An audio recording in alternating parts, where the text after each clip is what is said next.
So I'll just briefly introduce myself for the sake of the audience. So I'm part of the group called Herbivorous Predators, which, as per the name, is a group dedicated to wild animal suffering and the ethics of wild animal suffering and interventions, very much in the style of David Pearce. And so we're doing a series of interviews for our YouTube channel. I do some, and the co-founder Shet Walker does some. You probably saw that I did some with Andres and David Pearce and a few others, and he did some with others. So yeah, I thought it'd be good to talk about anything related to suffering abolitionism and the hedonistic imperative, qualia, paradise engineering, and we could, of course, cover some wild animal suffering ethics as well. Do you want to tell us a bit about yourself, Ray, who you are and what you're into and what you're working on? Sure. Where to begin? I haven't done too many self-introductions for Me this neither. kind of podcast. Uh, yeah, I think the relevant things maybe for this conversation is I've been an early supporter of Quality Research Institute, been early, you know, donator and rallying. Participant when it came to events and talks and doing my best to spread the news of what they Mm. have been researching, their insights into consciousness and their contributions to consciousness research.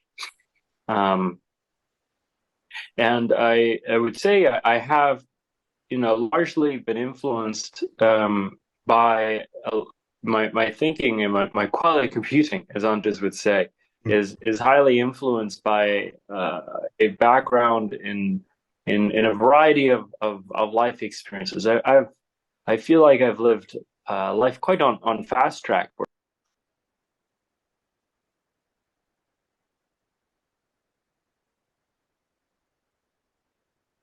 Oh, sorry, you've cut out a little bit, so your audio's gone. I cut out. Oh, yeah, I can hear you now. Sorry about that. I don't know what happened there. Where did you leave? Where did you lose me? You said you've lived uh on a fast track. We got up to there, and you that sounds very compelling. Yeah, yeah.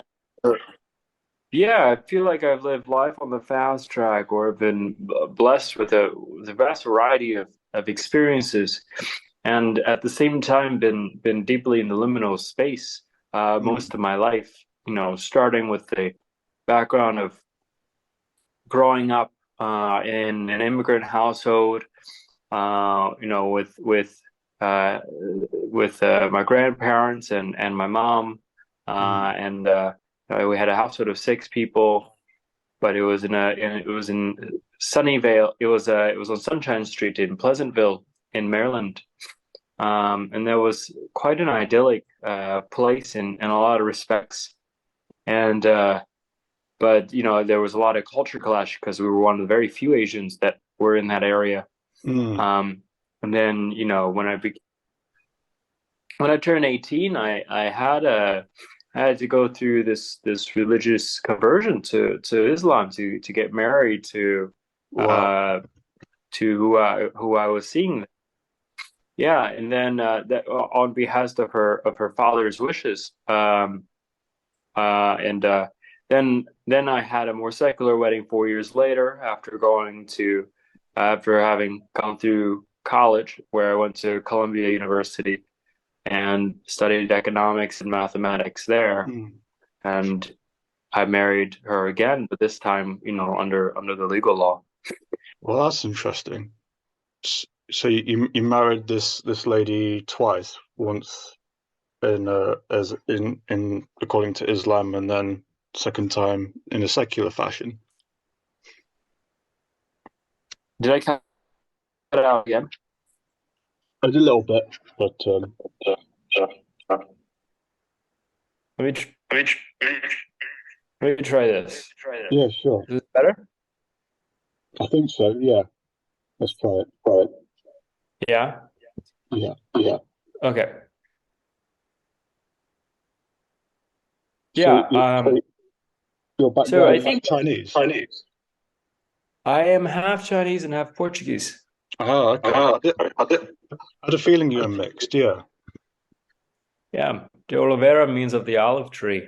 Mm. My dad says that it's, from a Jewish heritage. Oh, okay. That's interesting. Yeah. Um, yeah, I'm sorry to hear about the passing of your grandfather, by the way. How are Yes. you holding up okay? Yes. Yes, that was quite an experience. I'm holding up okay. It's just a great reminder of how precious life is and to cherish all the people in my life more, and how Yeah. important it is to do the kind of practices that QRI talks about, and that we, to paradise engineer, because Mm. there might be a chance that we can make significant progress in this very life. Yes. But every moment that we delay, we have loved ones dying without having seen the grace of a relative utopia that we could have ushered forth if only maybe we tried with greater earnesty. And what's This at is stake is all of that grief and suffering of old age and disease and death. Um, so it's no joke. yeah, this is was something I'm feeling as well with my grandmother, my mother's mother. She's about 87 now, and I think she is pretty much unipolar depressive, unfortunately. And um, you, people like yourself and me, we know of these tools and these ideas, some that are already out there. But um, and I was reading some of your Facebook statuses, and they do seem very Emersonian. And one that jumped out at me was about the one that you posted about loneliness, and it got me thinking about my grandmother and uh, how I wish she could experience life all over again, but not in this kind of abyss that she seems to have lived her whole life through. Unfortunately, she's a personality type is one of constant anxiety and worry, and yeah, it's tragic. Um, Yeah, so pandemic, right? Too, as we grow older, it becomes unreasonably hard to stay connected and to be in community. mm, And one of the modern issues that we face that we didn't used to face so much, it was easier to stay tribally connected. yes, Um, and so now we have a facsimile of connection with our parasocial relationships and our online acquaintances, but it's not quite the same, and especially to our health or our mm, mammalian systems that were craving the tribal connections in the first place. Um, it's not clear, how much fidelity you need to trick the body into believing it's sufficient, but I don't think we're there yet. mm, I don't know if VR will be there. I don't know if that's sufficient. I wonder if we're ever going to get past a point where not being in physical space together is going to be not a detriment. yeah, Um, that concerns me as well. That was the same Facebook status actually. You talked about social media and you used the word parasocial. would you mind describing the word parasocial? I've got like an idea of maybe what you meant, but maybe you could explain it better. Sure. I just borrowed the word from other analyses Yeah. of uh, culture. So it's this idea that you have relationships, that you think is like a social bond that you have, but there's just really people online that a lot of people have opinions about, or that you get to kind of opine on and talk about, and whose opinions kind of impact your life and whose lives kind of impact you. Like you kind of see a glance they're unfolding, and what they're going through, their ups and their lows and highs, and you just start having this relationship with them, kind of like you would with TV characters. Yeah. um well, and a lot of times they might not even know that you're around. I mean, a lot of times they might not really know who you are, so sometimes it's quite one-sided. Sometimes they do, but the incentives are kind of weird, because there's these platforms that kind of incentivize slightly different ways of relating to each other, which is not completely um, natural, or the most this is the most natural way of relating to each other, right? So you have perhaps Twitter, which incentivizes rather short and high in brevity kinds of speech, and this does alter the tone that you talk to each other with. It alters how you're relating. There's an emphasis on information density over the kind of there's other things you can do with language, besides just being concise and packing it with semantic information. Um, or on Facebook, you have things in such a public manner. There's a tendency to put on a good show Mm. for the vast variety of people.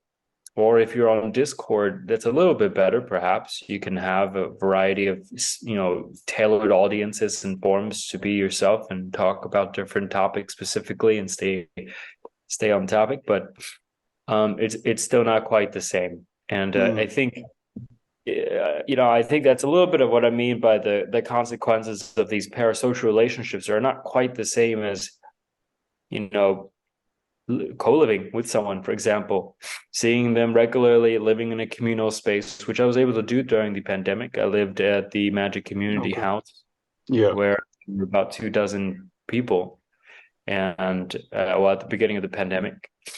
Magic And Community House. Oh.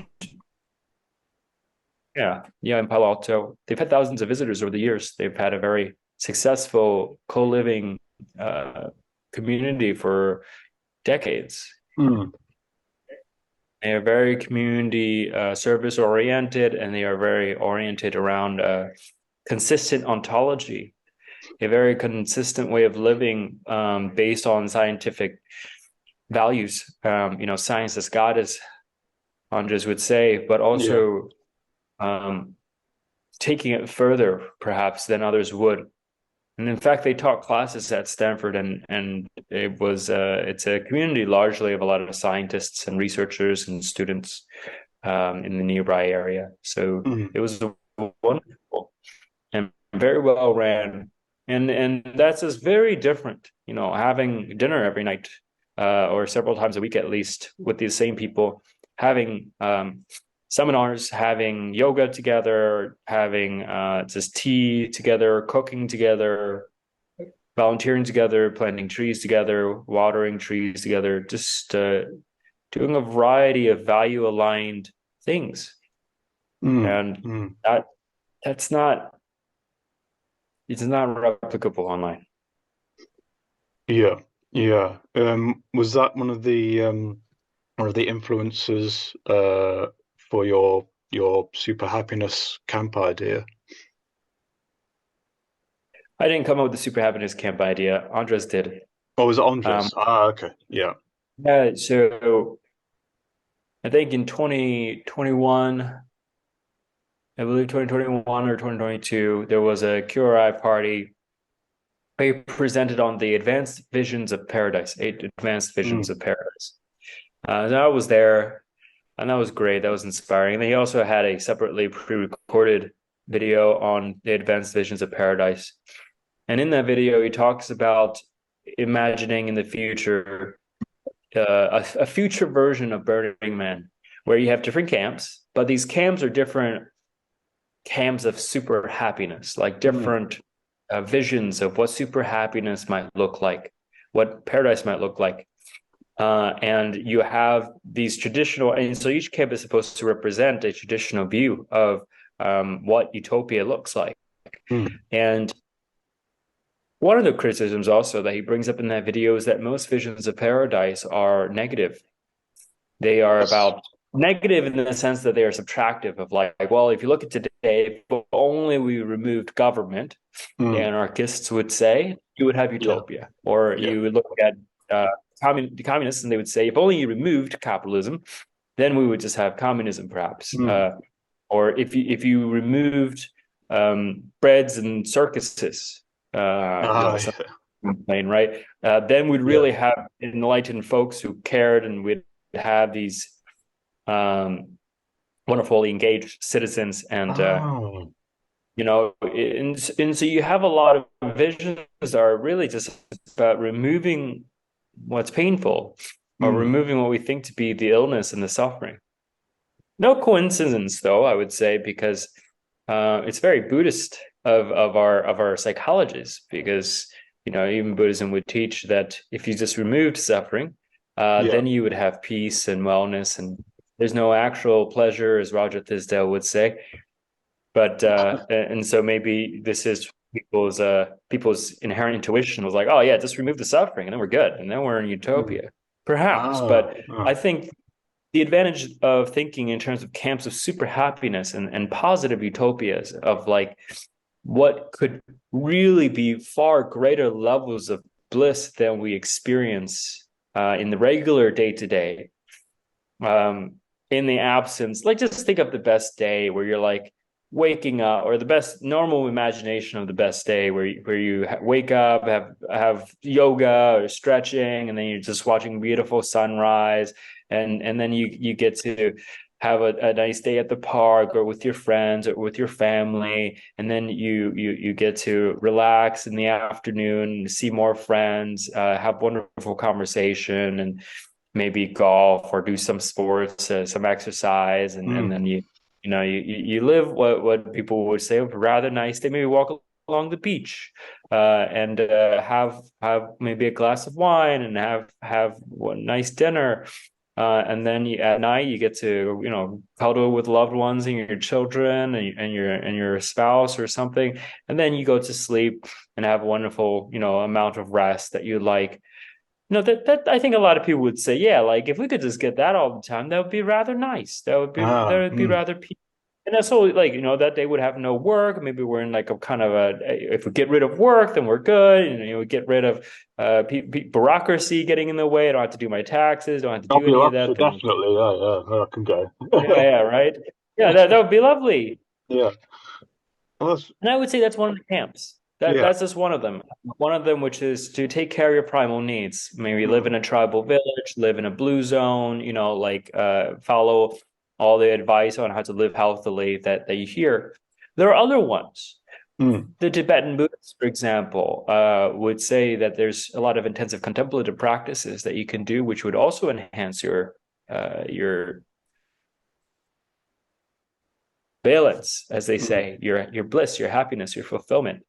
They would say that if you practice loving kindness for just a month or two, and then perhaps for 30 years, but if you just keep doing it, then you would feel just much more bliss than even that day that I painted. And so you end up with people who are extremely ascetic as Mm. a result, people who would reject such a nice day with such socialization, with such family, people who would take vows of celibacy and silence and just be Mm. Himalayan mountains for years, right? And Yeah. we ask, well, why are you doing that instead of a rather nice day that I just talked about? It's Yeah. because they actually are feeling better than you are if you live that scenario that I just talked about. Yeah. And so Yeah. that's worth exploring. If someone was so serious, they willing to make such a different radical choice. And it's not like from lack of having an ability to go to a beach. It's not like they never went to a beach. It's not like they never had a family. Yes. They ended up having seen that experience, and then now they saw this experience of meditating a whole lot, and then decided to choose it instead. And so that's really worth taking seriously. So that's another camp. Mm. There are other camps. There are people who say that you should be far more of a hedonist, Yes. uh, maybe effectively wirehead, maybe take a lot more nootropics, maybe take a lot more drugs, maybe just enjoy a lot more sugar or enjoy a lot more of the good things of life. Just go harder, maybe practice kink even harder, enjoy even better Mm. sex, enjoy Mm. even better, more intense adrenaline rushing activities, and just go harder in the common areas. So in the day I painted, where you're just having a relaxed day on the beach, instead you're doing like paragliding, or you're doing kite sailing, or whatever Mark Zuckerberg is doing, right? So you see these people going more intensely, and that's, each of these camps have a downside. Mm. Uh, and so I don't want to rehash this entire talk by Andres, but the No, ultimate that idea is brilliant. is that you want to expand the imagination of what's possible in terms of how good life can truly be Yes. through applying rigorously the theory of fulfillment. And there are non-trivial advances in our understanding of what is fulfillment Mm. and balance and satisfaction and peace and well-being. There are advances that QRI, really contributes to make consilient a lot of different things you might not consider, right? So a lot of people Mm. don't meditate enough because they don't quite understand or appreciate just how you could possibly be maybe 100x, 1,000x more happy than the first scenario. But maybe you really could. And I'm here to say from my meditative experiences, because I've done extensive darkness retreats in darkness and silence. Oh, wow. I've done a lot of. I went rather intensively into meditation for some years, for the Yeah. last, you know, 4 or 5 years, and it's no joke. It really fundamentally changes how good life is, even when you're no longer meditating regularly.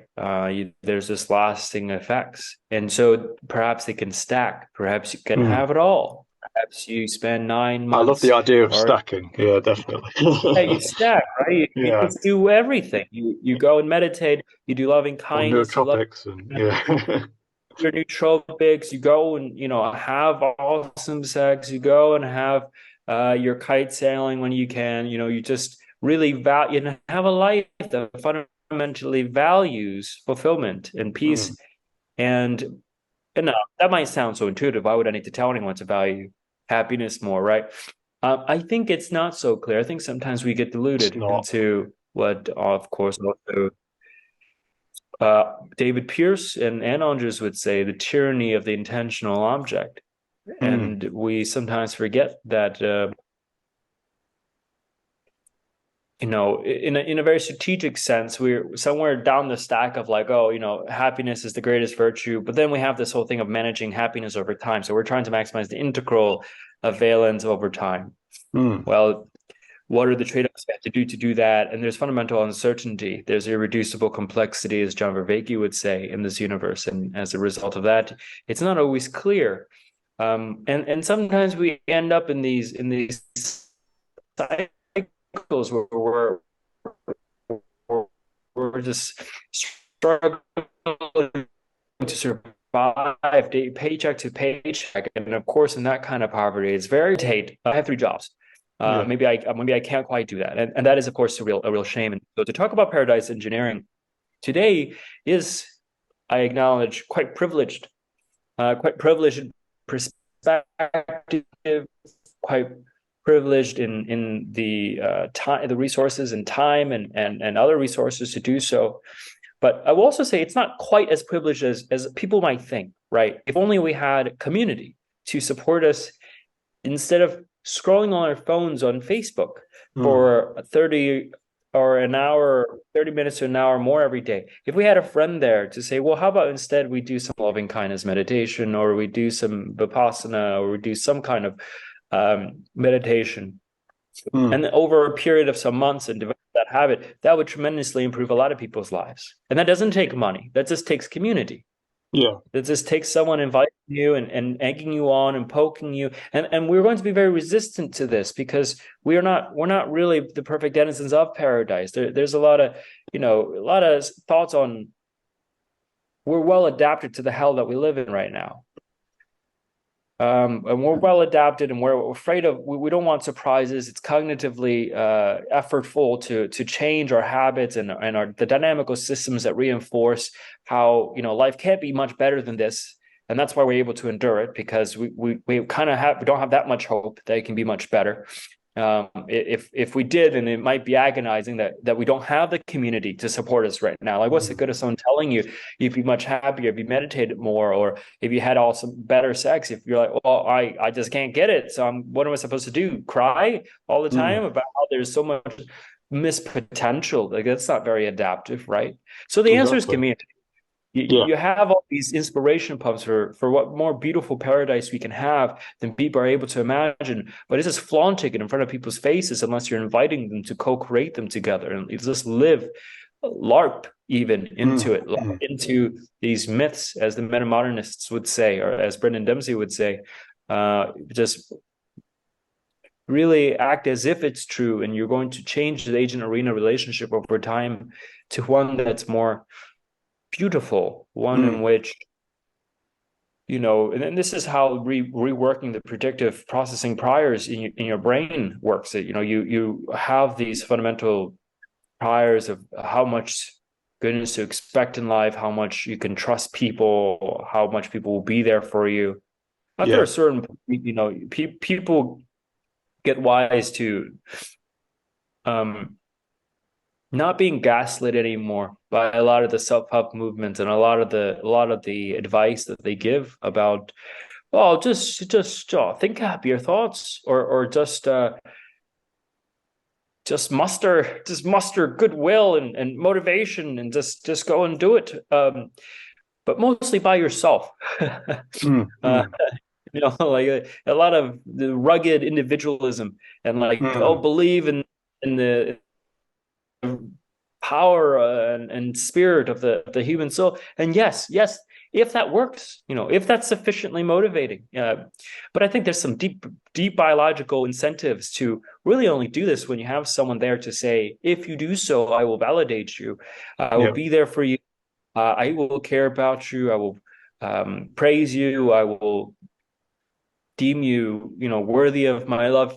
And this is also a little bit of where you gotta respect the evolutionary psychological incentives on us. This is where you work with the pure replicator memes that we've adopted from our genes, from being gene servants.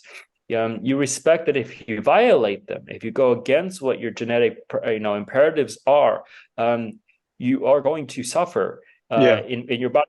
I'll tell you this, and at the same time you will suffer if you don't. So how do you get over this? You got to do it together.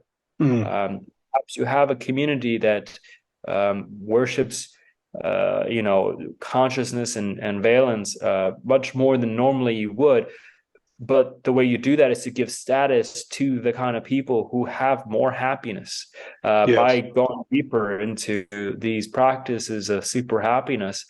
And then you praise them and you acknowledge them, and then you make them into the kind of heroes. Make the Tibetan monks into the heroes, make the Kingsters into the heroes, make all the Mm. hedonists the heroes, make them the ones we should listen more to and have the millions and billions of followers, and then also make the ones who are deeply compassionate, the ones who are Mother Teresa, the ones that will be Ah, there, yeah. right? And so then you work on that, but also keep them close, right? You want to Mm. work with this tribal setting that you have, and so you need to have these grassroots, uh, a mushrooming effect of tiny communities, grassroots communities that form and have these tinier hierarchies. Because if you have very large hierarchies, it becomes very dissociative, and you have these large scale dynamics that don't quite work out. You start having a lot of these people who are famous have a tough time with what they call the evil eye. with the ingrained Yes. envy, with what Hansi Fnac would call Sklavenmoral. Or, Nietzsche would also say this, but Hansi develops it further.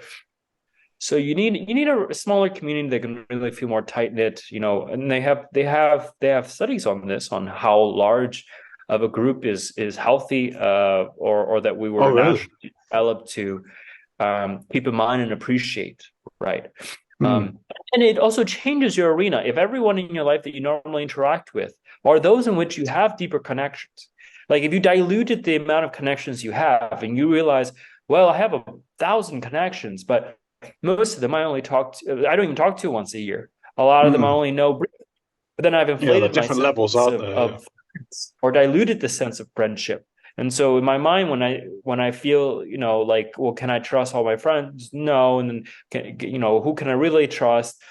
Well, what do we call those people? Like it starts getting very blurry, as opposed to an alternative Yeah. where everyone I know, I see their smiling faces and I light up and I see them regularly and they're just really there and I'm surrounded by all these lovely beings who care, and I know they care because I care, and because I have proven to myself the model of human relationships that is possible, um, just through the systematic effects of making it possible for everyone, right?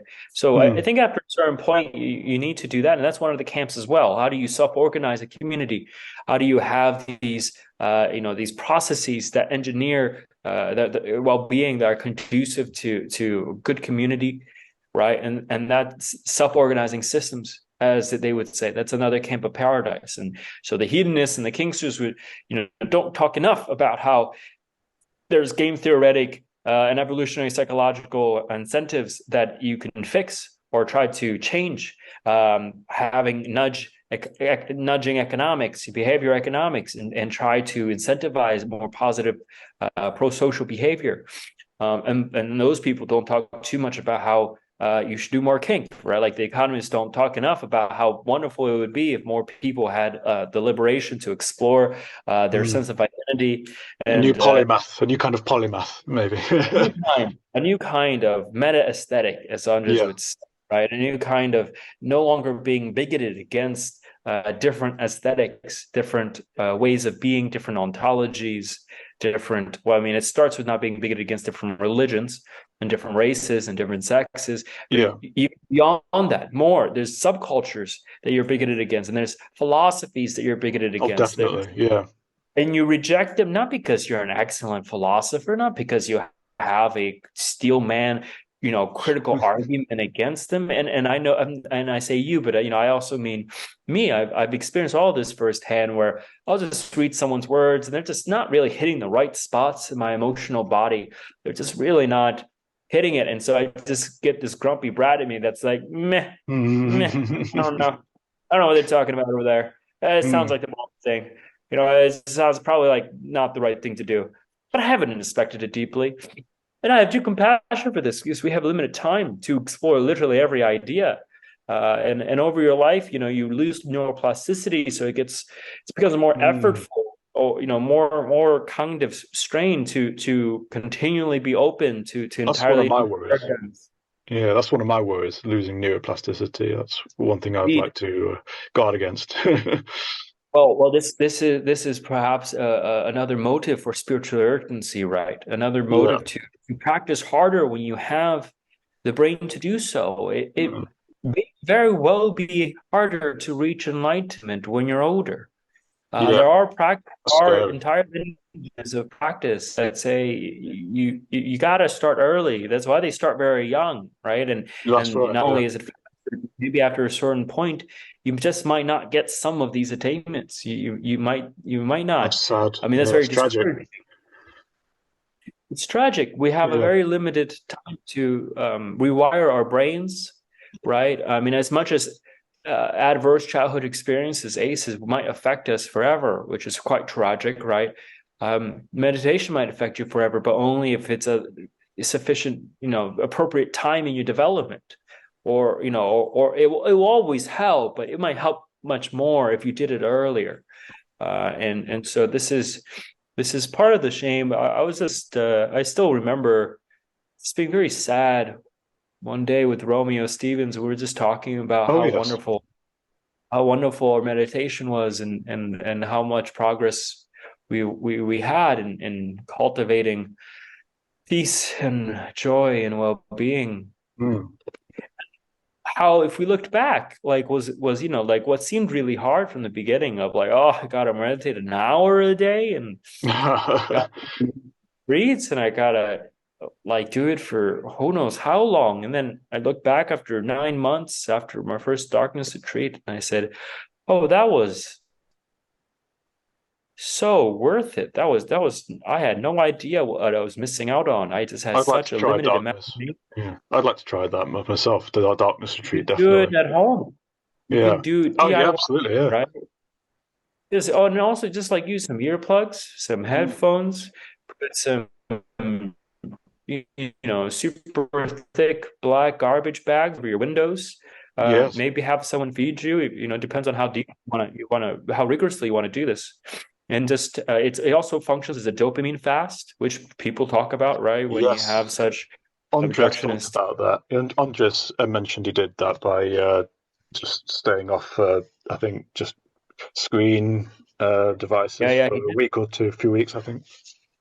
That's right. Oh yeah, we got up to darkness retreats and dopamine fast, and yeah, actually, for a couple of years there was in my local area there was a flotation tank center, sensory Those are great. deprivation. Yeah, Those that are was excellent. awesome. It's not there now because the lockdown, of course, decimated lots of independent businesses, and that was one of them. So it's not there now, unfortunately. But whilst it was there, I did enjoy Oh, it. It's a real yeah, there's a shame. lot on the bay, and I do guide people through them. I have these funnels where I increasingly open people's minds to alternative ways to have tremendous bliss, right? And Yes, the float tanks are ones that initially people are afraid of because of potential claustrophobia, but almost yes. no one is actually claustrophobic by the end of it. I'm terribly Very, very claustrophobic. Yeah, people said that to me as well. few people. Yeah, I'm really claustrophobic, and people said, "Oh, wouldn't you get a bit scared in there, being, in a cramped space?" And you Yeah, said, "Well, but it it's gets not better locked. because It's not it's locked anyway." So, magnesium. yeah. Oh, magnesium. Okay, is that good for? Yeah, it's not blocked. So, some have taller ceilings than Yeah, others. There yeah. are ones that are larger rooms, and they are there's They're a never so locked. tank has a lot of. It's not locked. You can get out anytime. Exactly. And also the magnesium in the Epsom salt in the Oh, float yes, of tank course. seeps Yeah. into your skin, and that relaxes you, much like a mega dose of magnesium supplement might. And so you're so Ah, relaxed actually that you can't freak out as much as yeah. you might originally think. And so you have these like nervous system state dependent reactions to things, and you realize actually, um, you know, you can have such calm and peace without any dopamine or really Mm, anything like that. And so that's, Cure has a lot of concepts are useful for, a lot of criticism is like it's trivial. I don't think it's trivial. I think there's a lot of things that are said that convinced me to try things that I normally would have just written off because of aesthetic bias. Because I said I don't mm, know what they're talking about. It doesn't make sense to me. Why that would be really good or much better than me drinking a cup of coffee or me, just having a nice day on the beach, right?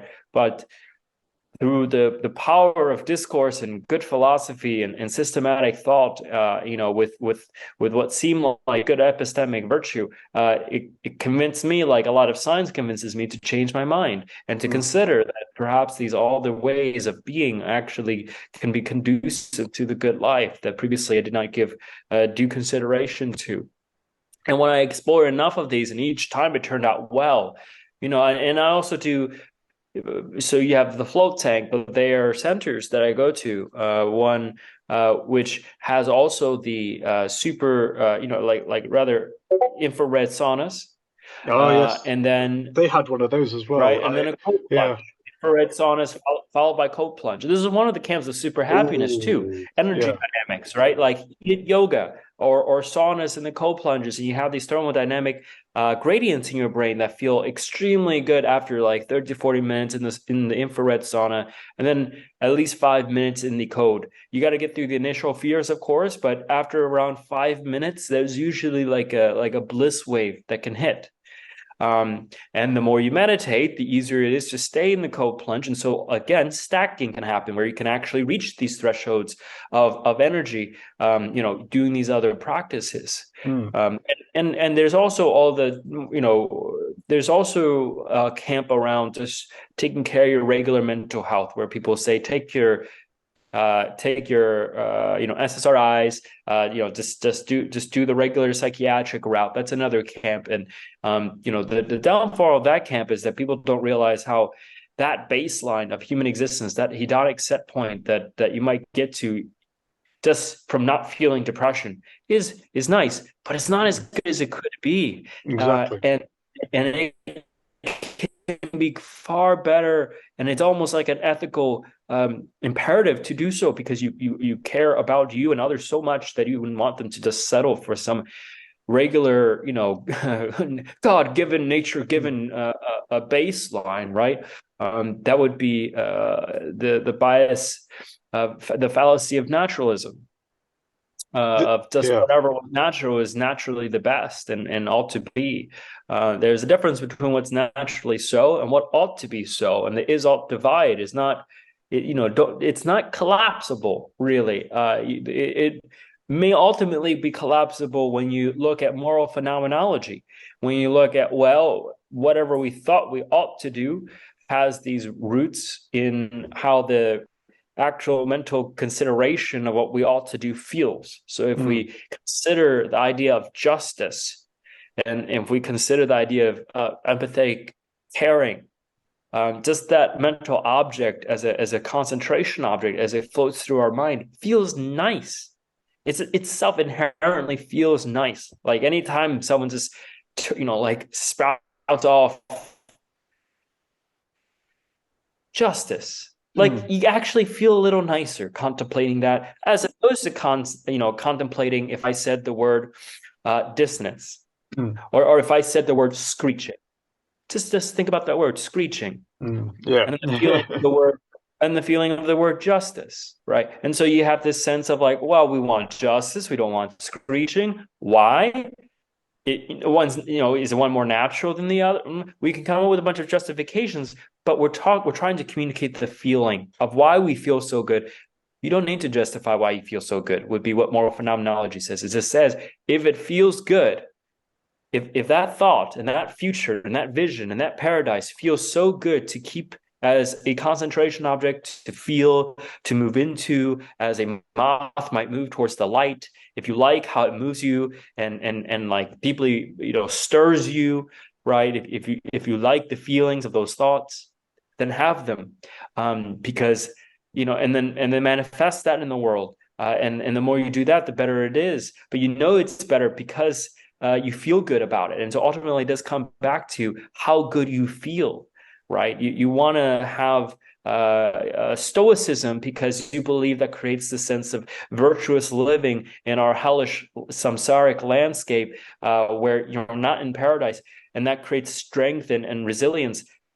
Just think of those words: resilience, strength, virtue, strength of character, nobility, dignity. Those feel, not just sound, they feel great to contemplate. And of course, if you consider manifesting more of that in the world, so that the inside feeling of how good that feels is reflected in the outside, and the world reflects to you that good feeling, your image becomes manifest as, oh, yes, I'm thinking virtue, it feels really great. I'm going to become a more virtuous person and look back at my history. Wow, virtue is right there in my face. I was a virtuous person my whole life. I look at others in my community. Wow, they're so respectable. They've got such strength of character, in this hell. Like, bravo, kudos to them. I love them more for it. And then, but it's all because you love this feeling of justice and virtue, and that's no coincidence. That was given to you through our genes, where it's through Mm. the game theory of evolution, right? And so this is how you work with it. We don't want to lose that when we talk about paradise engineering. We don't want to lose strength of character, Mm. but there is the middle way where you have extremely wise sages and philosophers and saints and scientists, and like you say, the new kind of polymath or the pantomath, Mm. the one who has Intermath. I studied love all that. and has synthesized and integrated, yeah, who Yes. has integrated the wisdom from all traditions, all lineages, I'm so right? happy I've met another person who knows the word pantomath. It's brilliant. I thought one of the most obscure words, and I've met someone else who knows the word pantomath. That's brilliant. Bravo. Yes, yes. Panto for all, Oh, yes, uh, all knowledge. all. Yes, instead of just many, but all of it. I mean, this is the Exactly. ultimate singularity where you have the ability to compute and synthesize and integrate all the information from all Yeah, perspectives. Hansi would yeah. also say similarly, the Mm. one who dies with the most perspectives wins. Mm. Right. And so this was also the incentive for a lot of people being post-rationalists. There was a while when people, oh, we have to do this trans-rationalist move. This is the whole Ken Wilber stuff. This is the whole, like, we got to Oh, yeah, incorporate yeah. more. We got to incorporate more the 1950 scientific materialistic understanding was ignoring due to aesthetic bigotry, again, due to maybe even tribal kind of sense of identity, and like, I am not the kind of person who's woo, I am not the kind of person who believes in things with poor epistemic backing, and I only believe in things with great rigorous epistemology. Problem is they didn't study epistemology hard enough, Mm. and that they have dismissed things too readily out of hand. And with sufficient contextualization, you can understand all language to have some wisdom in it, because language, all words are merely poetic. All words are merely brushstrokes to hint at what really an experience that people had, and experiences are just true. They're just information. They're quality that happened, and that they happened and were computed in such a way such that people would explain them with such and such words like spirit and energy and mysticism and all these other words that you're not so familiar with, does not make the experiences any less valuable Mm. that they had, right? And keeping in mind what makes things valuable is that they can eliminate suffering, they can improve lives, maybe by the sheer act of even thinking them, of the sheer act of concentrating on those visions like justice. John Bereki would say, meditate on a balance regularly. Consider taking as object a scale. Mm. You're going to tap into your proprioceptors. You're going to notice how similarly this is actually related to the sense of justice. It actually might attune you to making a more just and fair thing. Well, there are other objects besides the scale. What if you did meditate on the seven chakras? What does that do to your mind? How do you neurally anneal from that object, right? Andres would suggest meditating on a heptagon. Notice how different geometrical shapes. How will that change your life? In the Theravadan traditions, they talk about the kasanas, and people report after meditating on the skeleton, for example. You meditate on the 32 body parts as part of the traditional Abhidhamma training, and you take each one as concentration object for a week or however long you have the time to do, and then you start seeing the world very differently. Yes. People report to seeing skeletons everywhere. They don't even see people anymore after meditating on the skeleton. They just see skeletons. And this is profoundly releasing of attachment. And in a way, concentration objects are actually the practice of uh, not like focusing super hard, but actually letting everything else go but this, Yes. letting this be the only thing that is resonating. And then when you can let go of everything else that you're seeing in another human being but their skeleton, you let go of social anxiety. You let go of their more mammalian influence on you, which can be anxiety provoking for a lot of people. If they hold validation over you, but a skeleton doesn't. skeleton's just a skeleton, and so you can be like, oh, it's okay. It's kind of like seeing all the people, in public speaking. Imagine they're in underwear, or they're like your Oh grandparents or yes, something like. yes, yeah, Right. yes. This is all LARPing. This is Mm. all the power of storytelling and the power of really living into religion in a way, but in perhaps the steelman of the sense of religion, where you are reconstructing beautiful agent arena relationships that enhances the meaning of your life. Meaning being one that creates greater consilience across everything. Everything makes more sense in this memeplex when you have more consistent ontology. Everything makes much more sense, and that sense making itself feels good. Andres will say, and others will say, we're in an era where increasingly sense making becomes a service. That there's Mm. actual value in sense making itself because it feels good for things to make sense. And this is partly why it's important not just to get friends together and like, hey guys, let's go to the hot springs. Hey guys, let's just meditate. If you have on top of that that connects the dots, it makes it so that maybe when you wake up and you're low in motivation, instead of just thinking, well, that's just a random thing I do for fun, or like that's just like a random thing I don't feel like doing this, so I'm not going to do it, right? If instead you're like, no, but like that matters, because of these other things matter, and it all matters because consciousness matters, and valence matters, and I want all beings to be happy and free and peaceful, and I want me to be like that because I'm all beings, and the philosophy checks out, and then it's a motivation engine even when you reflect on it. Mm. There's a way where I can talk so much because everything I say seems so connected to everything else now that I'm saying, that I get this endless stream of inspiration living into, one moment of beautiful reflection flowing into the next. And if you can just do that, you'll have your muse, you'll have your creativity. If you could just lock onto this, abstract shape of beauty and inspiration and relevance itself. If you take relevance as a word and as a concept itself as an object of concentration, for example, you can have endless creativity and it feels good. It's Feels quite a good. skill. Pulse. Yeah, Yeah, it's yeah. quite a skill. Meditation can help with that, Yeah. and mind training and a bunch of that, right? So this is a lot of why it's not enough to just be like, guys, Ray, why don't you just go to a meditation center? Why don't you just meditate if you talk about meditation? Yeah, but some of them have outdated language. Some of them come from culturally embedded language that I still have those, like culturally embedded, perhaps may never get fully away from select preferences, Mm. to say things in a certain way, or to be a modern resynthesis to incorporate into not just why meditation is good, but why like all these other things are good as well. And when I can make sense of it all and just be a yes to everything, but not feel naive about it, to feel like this is more true because I can say yes to everything. And I'm not just, believing in theories that can explain everything and therefore are useless, and I'm just believing a fairy tale. Well, perhaps I am, but that is a service to my well-being. As long as I can be wise and not using that to create bigotry in the future.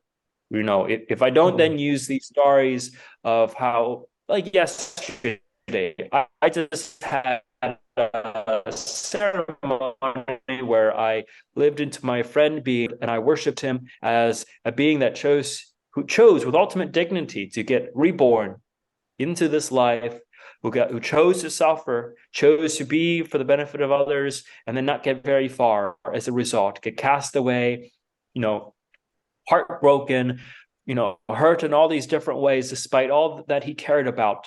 And yet he's willing to forgive people in his life. He doesn't hold the grudges. I mean, this is like him saying, forgive them, Lord, for they know not what they have They done. do. And if only Yeah. they knew, they would also care, and they would also be sorry, Mm. right? And they would be sad that he had to suffer so much, as we all would, as I am. And that he's not, it doesn't really matter if he actually is Christ. There's no ontological primacy. It's about how do you skillfully use storytelling and be a better thespian, be a better better be a better metamodernist, and have greater sincere irony. And that's not often talked about, right? You don't do too much of that. You have this indirect realism, direct realism kind of divide, right? In Kyorai, and this is the divide between the fundamentalists of religious communities versus the Gnostics, versus the meta-theists, right? And so everything is holographic. There's no ultimate reality, or even if there is, it doesn't really matter. What really matters is valence, and the valence of the thoughts that you have. And so if you can have beautiful thoughts, right? Now, it's not beautiful if your thoughts lead to you being betrayed in the world, if they're not adaptive to the world in such a way that allows for flourishing in a very pragmatic sense. If you lose your jobs and then you start kicking against your evolutionary psychological incentives, right? And your genetic servitude that you're still slightly yoked to, right? Until we bioengineer the genes, and then we're no longer so yoked to it. You must respect that you have to work with them now, because you're still in genetic hell for a little longer. But you work with it, and that's why it's all needed, and we need a community that continues to talk about this. If you don't talk about it, you're not going to have this sense of. I think even great philosophy creates a sense of community, because when you have such consilience between all the concepts you've had, and all the everywhere you look, everything is makes sense together. It makes sense why you're doing everything, and then you find other people for whom it makes equal sense for them to do it inside and out, and it's made more real, kind of like Shakespeare would say. It's hard to tell if you're delusional by yourself. If you have two people, maybe you're both delusional looking at the same thing. But if you're starting to have three people or four or more, then it becomes, you have this shared reality that is more potent, angles and perspectives that are all saying there is indeed a unicorn, or you are indeed Christ, and so am I, and wow, what a beautiful feeling to have that Christ is a beautiful image, is a great annealing object. I would also finally say I'm trying to build this kind of community, and it's been a shame. I haven't found too many people. I think there's a lot of hesitation into LARPing harder. When I was younger, I did acting. I was in plays. Mm. I was in Oh, theater, brilliant. Yeah. and maybe that's why I'm much more, not, I don't know, like stage fright. I don't have the stage fright in life. Moment after moment, I have far less stage fright to Yes. to be constructively a more beautiful, living into a more beautiful arena. Do you Um, still act these days? what? Do you still act? Are you still acting? I don't act in the normal sense of the word of, Mm. actually performing on a on a stage for people to pay money to go to and see. Right. Um, so I don't act in that kind of in the normal sense of that word. But I Mm. mean, I feel like I'm Use the skills. often acting. Yes, there's Yeah. often a choice to be a certain way, and knowing that deeply you're not any of those ways of being, that those are all just mimetic energies, or as they say in other traditions, spirits, or that possess you and that come through you, these waves of energy, emotional and otherwise, through all your chakras, and they you can choose with some deep awareness, with layers of agnosticism to it. With enough agnosticism, you can then choose, having seen, oh yeah, this is not real. I'm no longer forced, due to its realness or lack thereof, to reject or accept it. And now I have the freedom to say, well, upon what basis ought I be a certain way? If not me anyway, and it was never, what's not at stake is whether it's true or not, or that I'm going to come out of touch with reality in an unskillful way or not. I need to consider being in a way that produces peace and happiness and well-being in me and others, right? And that really changes the relationship with the words and Mm. sentence and my hearing, the hermeneutics, what I listen for.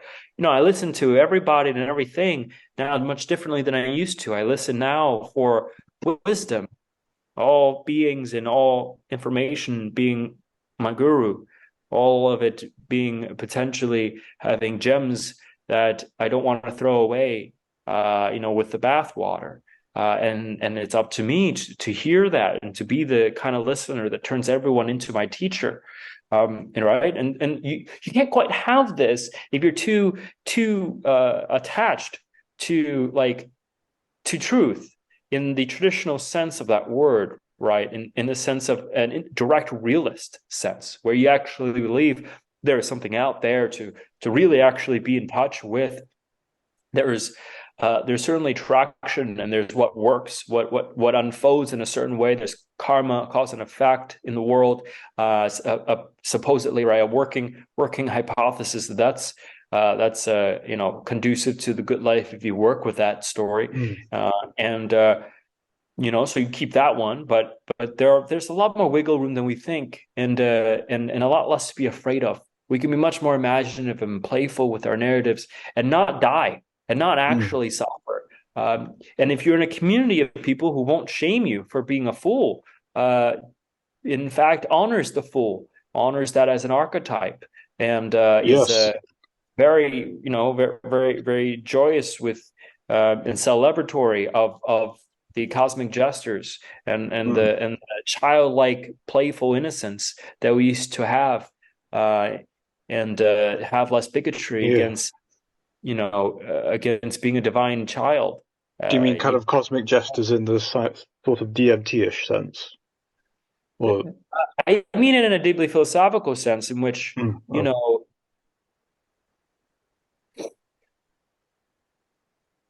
I mean it in a sense in which you have deep. So the wisdom of the jester Mm. is that the jest of a good jester, is like a very skillful jester, is that they are aware of the absurdity of being a thespian, of being your character, that whatever you're being, however, whatever story and agent arena relationship you're living into, they're Hmm. aware of how absurd that is in the face of non-duality, in the face of Interesting. the ultimate Tao. Yeah. And because they're aware of the absurdity and the mystery, they're able to laugh at it with you knowingly. Mm. And as a way Yeah. both calling you back to the agnosticism that by keeping in mind that this is holographic and not really real, but in a way real that reminds you why you're still doing it. You're doing it because it's absurd, it's playful, that there's pleasure Interesting. in all of this, perhaps, and that actually that this is skillful for valence and for happiness. Wow. It Okay. recalls, a gesture reminds you again and again that these layers of irony and metatheism, itself is beautiful. And so a gesture will do that by doing that, poking at like how absurd, having a job is, and how absurd it Oh, is that definitely. you're not just being an ascetic in a cave. I Yeah. deeply felt after my doctor's retreats that I could just I should, what am I doing with my, I should just like sell everything, go into a dark cave, maybe go The to layer of bed. the ascetic. Yeah. Yeah, just do this forever and just, Yeah. die in a cave. I don't need to do anything else. Nirvana is beautiful. It's just Yeah. absolute. I don't need anything to be happy. I was just gloriously, supremely more satisfied and fulfilled than I had ever felt, after my first darkness retreat. And it continues to get better, but like that, I have to always now reconcile with like, well, That could be quite everything dangerous, else couldn't you're it? doing, Ray, Yeah. is choosing to submit yourself to perhaps the tyranny of the intentional object, but it's not such a I'm tyranny. glad he didn't die in a cave. I'm very glad he didn't die in a cave. I'm I glad didn't you're die in a still cave, here. I'm right? just I glad you're didn't still die in a here. cave. Yeah. Well, it requires this this meta aesthetic, because if I just follow the one aesthetic of like the Tibetan meditators or other yogic masters, Mm. they would say there's nothing wrong with just dying. And like, what are you talking about? That's what Yeah. Yeah. I aspired to be in a cave for 30 years. Yeah.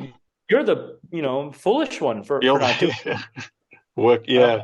Right. So I may still have missed out. And this is what the gesture says, that there's this fundamental like mystery. It's not clear Mm. um, that I shouldn't be in a cave. Mm. And I've died. It's still not really fully clear.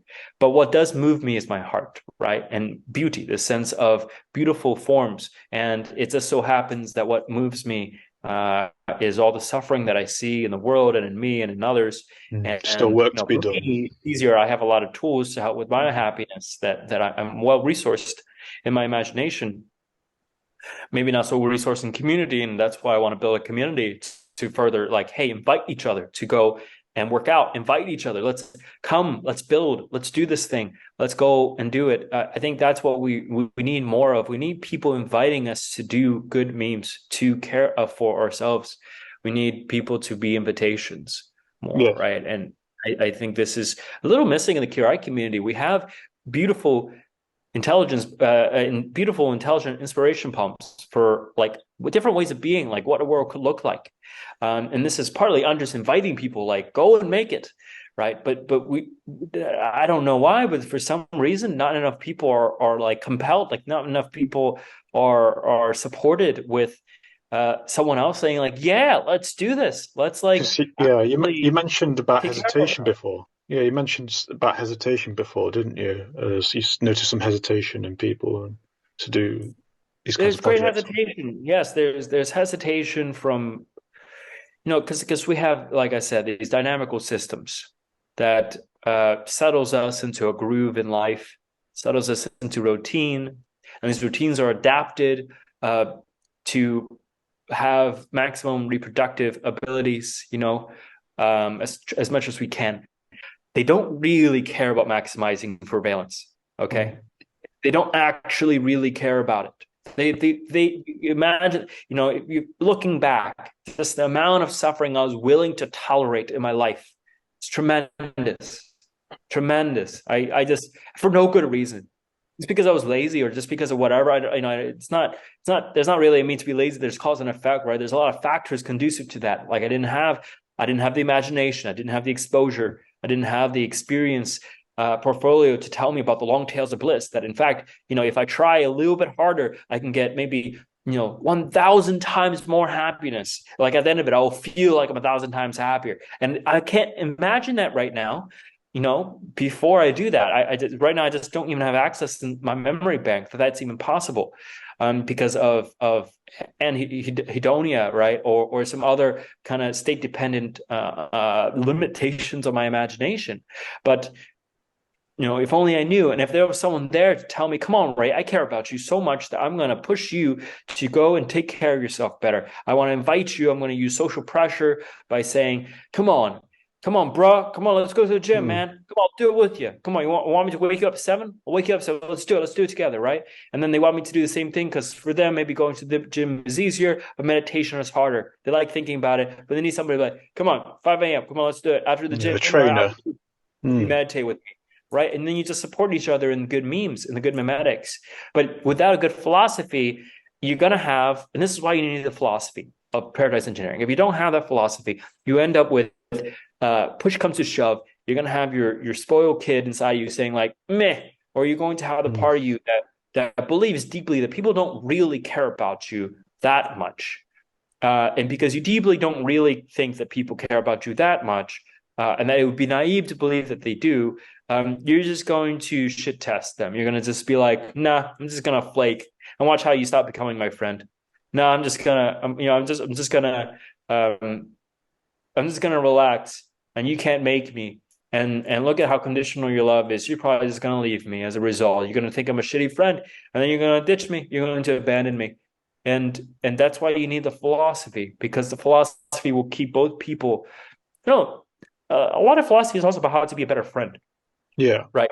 Oh, And, okay. and right, and you get Yeah. different kinds of friends based on your conceptualization of virtue Yeah. and of virtue ethics. And so if you improve your ethics, you improve what kind of friend you are, right? Sometimes I think I could be a better friend to people in my life, certainly. Even a family Certainly, member. Yeah. certainly, and I think if you're someone who deeply cares about um, philosophy, then you're going to care about what it means to be a very good friend. I find often that those are the kind of people who care a lot about that. I have the another frame is actually that what it means to be a good friend depends on your agent arena relationship. And so someone else will see you not as a very good friend, And so you can't form a very good community with them where they feel, Mm.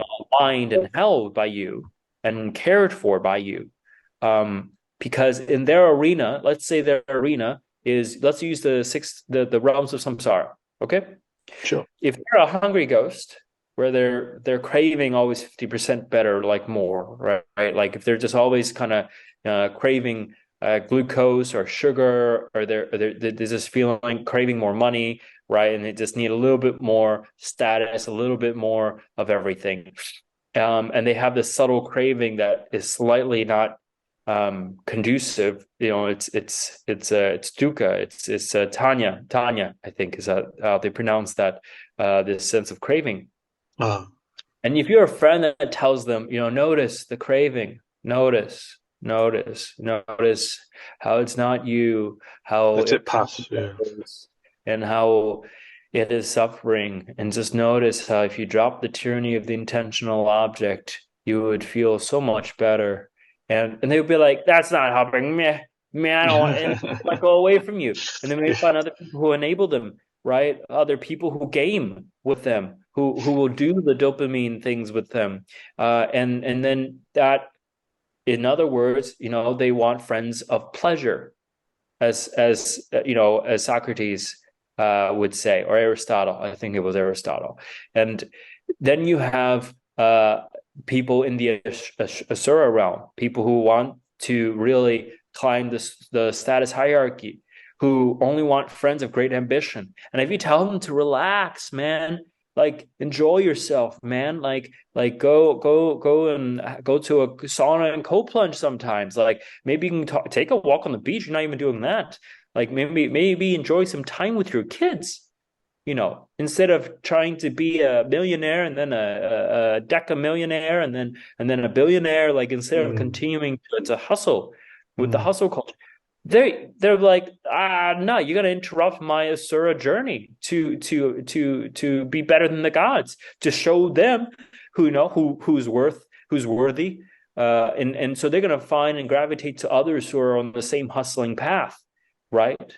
And so the advice that you want to surround yourself with people that you admire and want to be more of can be a trap if you don't realize you're trapped in a certain arena that's not ultimately conducive to paradise in this very life for you, and not conducive to ultimate balance. And how will you know that you're trapped? How do you know you're delusional? It's a very hard question to answer, and that's why you need a plethora of tools, many different ways to explore different perspectives to get at, like, maybe I'm delusional this way, maybe I forgot I have this blind spot and a blind spot over here, and now I have this blind spot. You need to have a variety of aesthetics that might show you how you're ultimately blind in so many ways, right?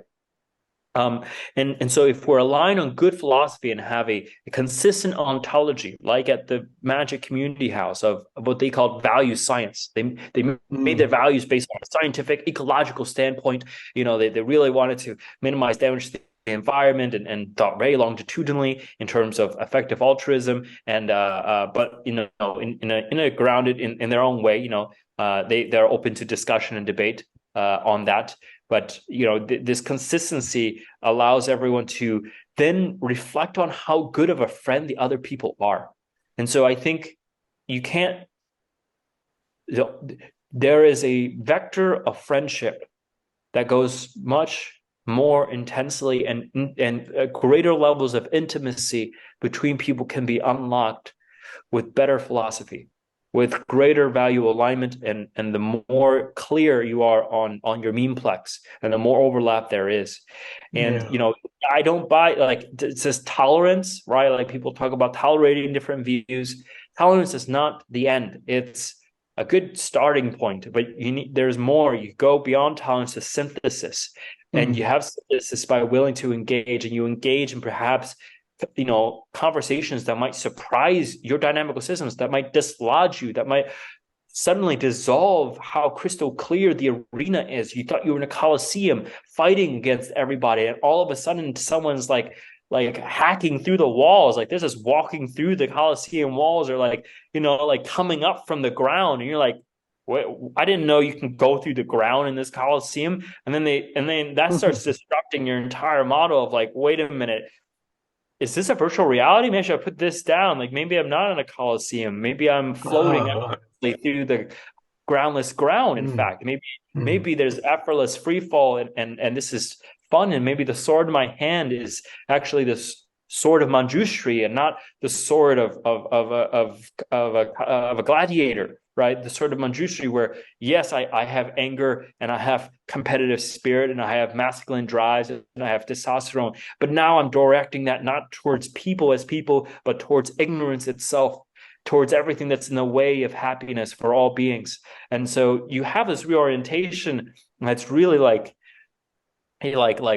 space. It's like time warping and space warping, and that can be it can also be a little bit very very scary, right? Because if you're on a groove and you're like having a lot of success in your career, and then suddenly someone tells you that the key to your success all this time was costing you happiness, robbing you of presence in the moment that would be the kind of happiness that you were always looking for every time you thought you wanted a promotion, the kind of peace that came from no longer being, a craving and attachment, that peace shakes being so, people's foundations. Yeah, they it feel like, shakes whoa. it, right? And then they're like, well, what Yeah. should I do? Should I just give Mm, everything up? Should I just yeah. go in the cave? Go to the cave. And I'm like, hey, should I do the cave again? Right. Yeah, And so yeah. and this is very disorienting. This is why you need a sangha in the Buddhist sense, but you need a paradise engineering sangha. You need a community that reminds you, right, that no matter how good perhaps that one technique is, no matter how good enlightenment is, still you're an animal. Still Mm, you have the genetic servitude, you're yoked to your genes until the future, and you can cry about it. Let's cry about it together. That we have mm, these mm, tragic Darwinian delusions, and that we have this natural arising, urges, primal urges that we haven't fully purified and may never fully, if you're honest with yourself, fully mm. purify unless you live in a cave, and that you care so deeply, and that caring itself causes suffering in you subtly. If you're It, very it's empathic, yes. but it causes suffering a little bit, Mm, and so this is something you can all cry about together, and then you can try to make that easier, make the life mm, easier to be a bodhisattva together, and that's why we need a community for that, not just talk, right? We need people to deeply convince us that they're there, that even if we are brats, even when we're throwing tantrums and we're falling into these other realms, even when we become a hungry ghost or an asura or just an animal who wants cuddles, we don't want very much. We just want to be left alone and not bothered by chores or responsibilities, even when we are in these different realms, even when we are deeply traumatized and in hell realm and thinks everyone is an enemy and everyone's out to get us. Still, if someone actually cared to be there with us, deeply just be there with us and be the voice, kind of, that says, yeah, this is suffering. mm. This is suffering. There Yeah, is suffering. I noticed the group chats for the co-living kind of went a bit quiet. I thought, I thought people would be more active in the conversations and be more up I would for it. too. So, Well, you're very up yeah, for it, Adam. I mean, yeah, I'm very pleased to meet you, and I am happy to hear that you might be coming over to California. yeah, I'd love to. Yeah, Yeah, maybe we can do this. yeah, And definitely. I yeah, think, yeah. and I'm looking to move in like 6 months, or well, now more like 4 months actually.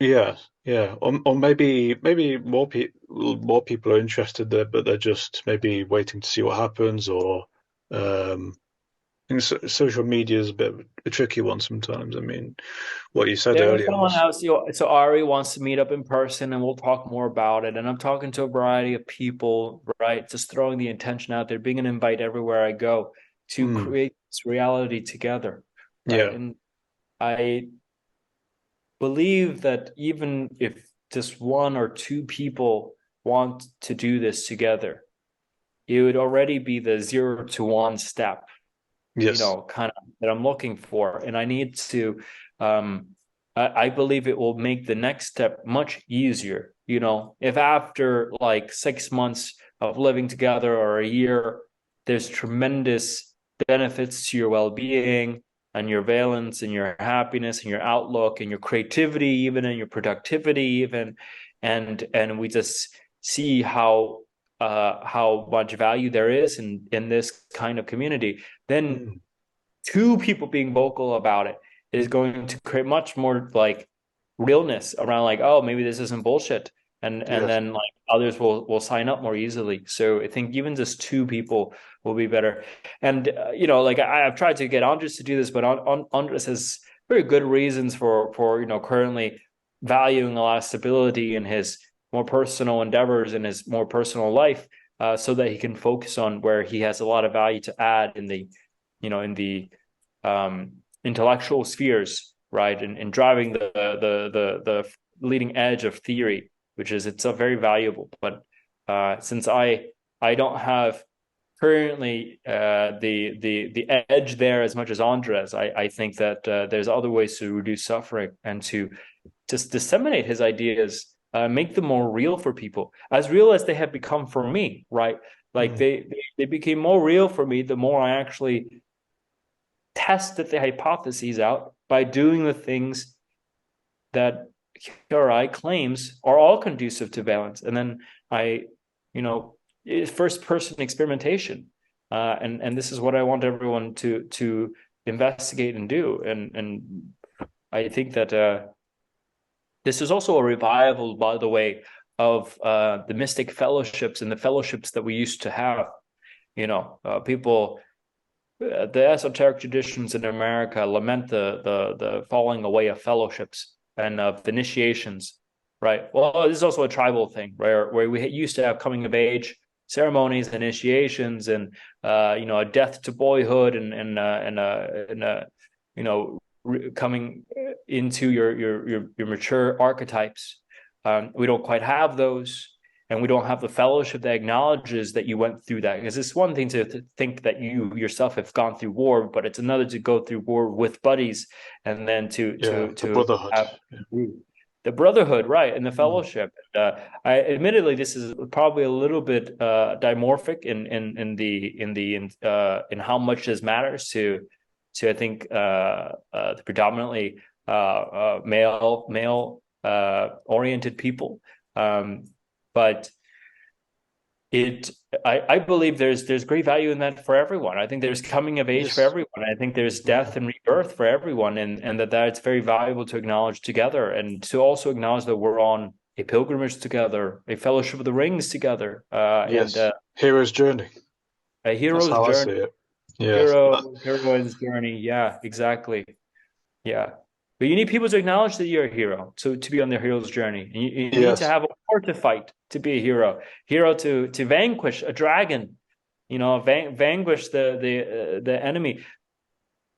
This requires a minute to take, by the way. I'll talk to um, I talk to people about the war, and they'll say, but everything's okay. Everything's already okay. And I'm like, that itself is the way to vanquish the dissonance of it not being okay. You are Mm. implicitly fighting the war against me by responding in that very way against what you perceive to be, if I thought too much about the war, or if you thought too much about the war, it would hurt. You recognize that. And yeah, Mm. so there's a descriptive and there's a prescriptive way of living, but there's also a lot of connotation around wars and peace that don't have to be true. And I go do a whole podcast on just language and how it's very freeing and liberating to be able to We have could do that great as well one day. On the, irony, yeah, yeah, around language and language how definitely, it certainly. changes as you go Mm. through your meditative journey, right? And so you start realizing the information of language is very variable because there's just signs, right? And then you also realize just how profoundly you don't really understand what they're talking about without a lot more context usually, or you can choose to have heuristics because you can't always ask for full context. Maybe you can never figure out the full context because you just don't have their experiences that they're trying to point at with those Mm. words. Mm. But you can try to have a good faith interpretation. However, the good faith interpretation of the war, right, is very hard to come across. And it's hard unless you've experienced that. a dissolving of the duality of words, where there's this sense in which the war is not bad if by fighting the war no one is hurt and everyone is helped, Yes. right? Um, War is not bad if you fight it effortlessly, like in the Bhagavad Gita, Mm. right? If you fight it effortlessly because you realize that's just the mimetic flow of energy through you, right? The strong enough desire to care enough that you will strike down all that hurts your beloved ones, and that which hurts your beloved ones are not people. They're not Mm. real. And so and if only they knew themselves, those patterns of qualia would themselves agree with you that they want to vanquish and die. And Yeah. that death itself is desired in a deep, profound sense of the meaning, where we want to dissolve into this sense of, no pinch points and the symmetry across space and time and our experience. And that might look like a death, right? And Mm. I Mm. this is a lot of the insight, training too. Is like you get this deep sense of dissolution, and dissolution and emptiness is a bunch of deaths in a way, but these are the good deaths. So you want to fight a war to produce good deaths, and good deaths so that who you love might really live and have beautiful lives, right? Um, I Yeah, think there's I definitely good use. think I definitely think the fight for paradise engineering is our hero's journey and our fellowship. Yeah, Um, yeah. and Well, being I feel part, a deep fellowship with you just because of how receptive you absolutely, are to these ideas, right? In and a way, we're David and at a level of Andres. like authentic relating with like a stranger where we're just sitting with our feelings. It's not quite the same, you Mm. know, right? And so I'm not saying don't do authentic relating. That's a whole phase to go through, but eventually you want to forget what it meant to be inauthentic. You want to have it be Without a doubt. inconceivable for you, even to Mm. be inauthentic. And then you stop needing to practice being authentic. But the Mm. way to do that is Andres says this. Andres says authenticity is also it's a blue pill. You need to red pill out of this authenticity because there's no ontological primacy to your being. There is no you, in a profoundly liberating, radically liberating and peaceful way, right? And so because of that, and because it's not nihilism, right? Authentic relating actually looks like consonance in our memes, in our way of being, and that's a very if you use wave physics Mm. metaphors, you can actually have some distance from all the moral like shaming and guilting and all the other connotations people have with the other words. And so there's some benefits using physics metaphors because they can allow you to have less aesthetic bigotry, unless you're bigoted against physics and mathematics language, which a lot of people Yeah. they'll project and say you're being too heady. But that's simply them noticing the disconnection between themselves because of the confusion they're having. I'm not very legible as a human being, so I cause this in a lot of people where I'm quite confusing, and this causes them to be a little it doesn't feel good in their bodies, and then they'll be bigoted against, like, oh well, then all these words are bad. No, Mm. don't listen Mm. to that. That's going to cause me to feel bad hearing them. And it's that's a whole lifelong practice of skillful means and right speech, as they Yeah. say. Yeah. Yeah. Well, what you said about social media earlier was quite interesting, and I have social media to thank for connecting with people like you and Andres and David and all the others in the hedonistic imperative paradise engineering community. It's both a blessing and a curse because, of course, you mentioned scrolling addiction and screen addiction, and um, I mean, being part of the HI movement gives me hedonia, and just being a part of it and knowing you're making maybe even a small difference, but a difference in your own way. and being part of the paradise engineering movement is a privilege. And I've social media to thank for that. But then you've got the other side, like Twitter, like you know, the need to condense things into like 140 characters. I notice a lot of bad behavior regarding social media happens a lot on Twitter, and it's a bit like road rage. People are separated by cars, so they kind of descend into bad behavior. And I think it's a similar phenomenon with social media. They're separated not by cars, but by uh, computers, and they're remote from each other. So they descend into a similar kind of bad behavior. So yeah. But I had this idea for social media that would be, what would be one that would be maximally conducive to human development and wisdom Yeah.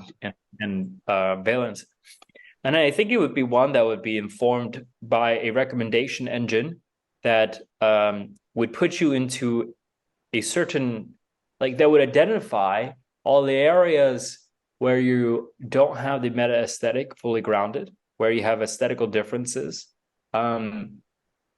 That are keeping you from practicing better memes in your life, Mm. better practices for happiness, and then understands, your qualms against it from your cultural background and like why those words sound foreign and why that doesn't seem to capture you.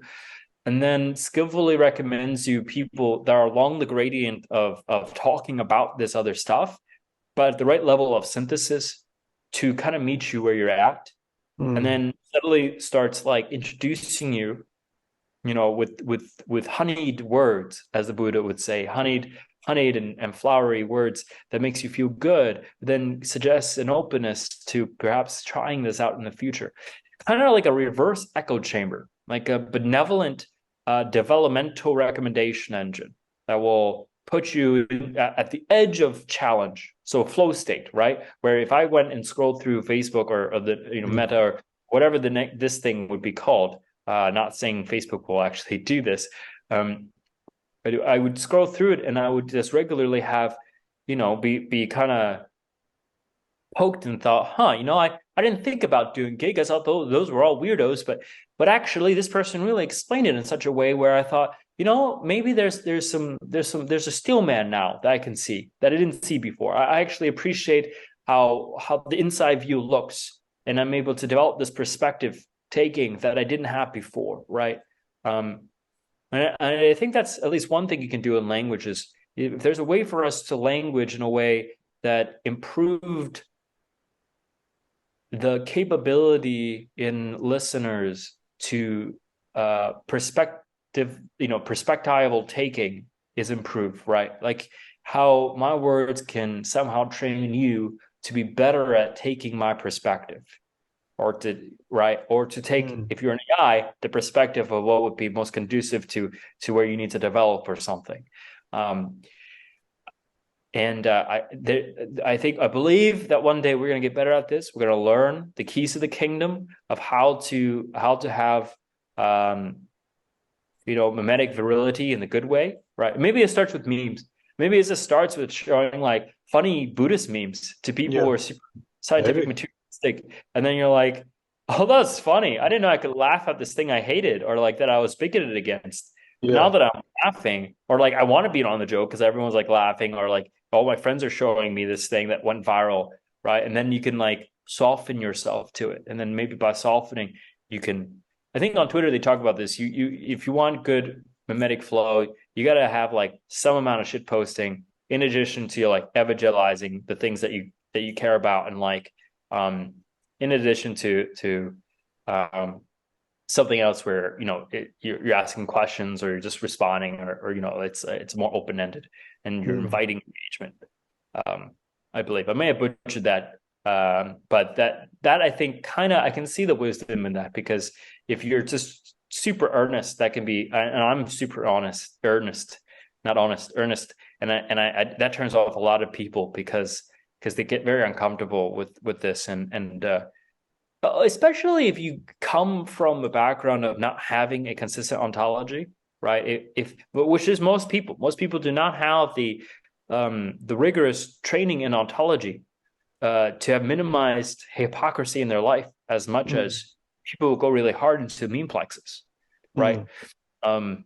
Romeo would say this too, where like, having any consistent ontology at all is already a really good developmental thing to aim for, right? Maybe join 5 cults just to experience what a consistent memeplex feels like and how good that is to even live into. And then you appreciate it.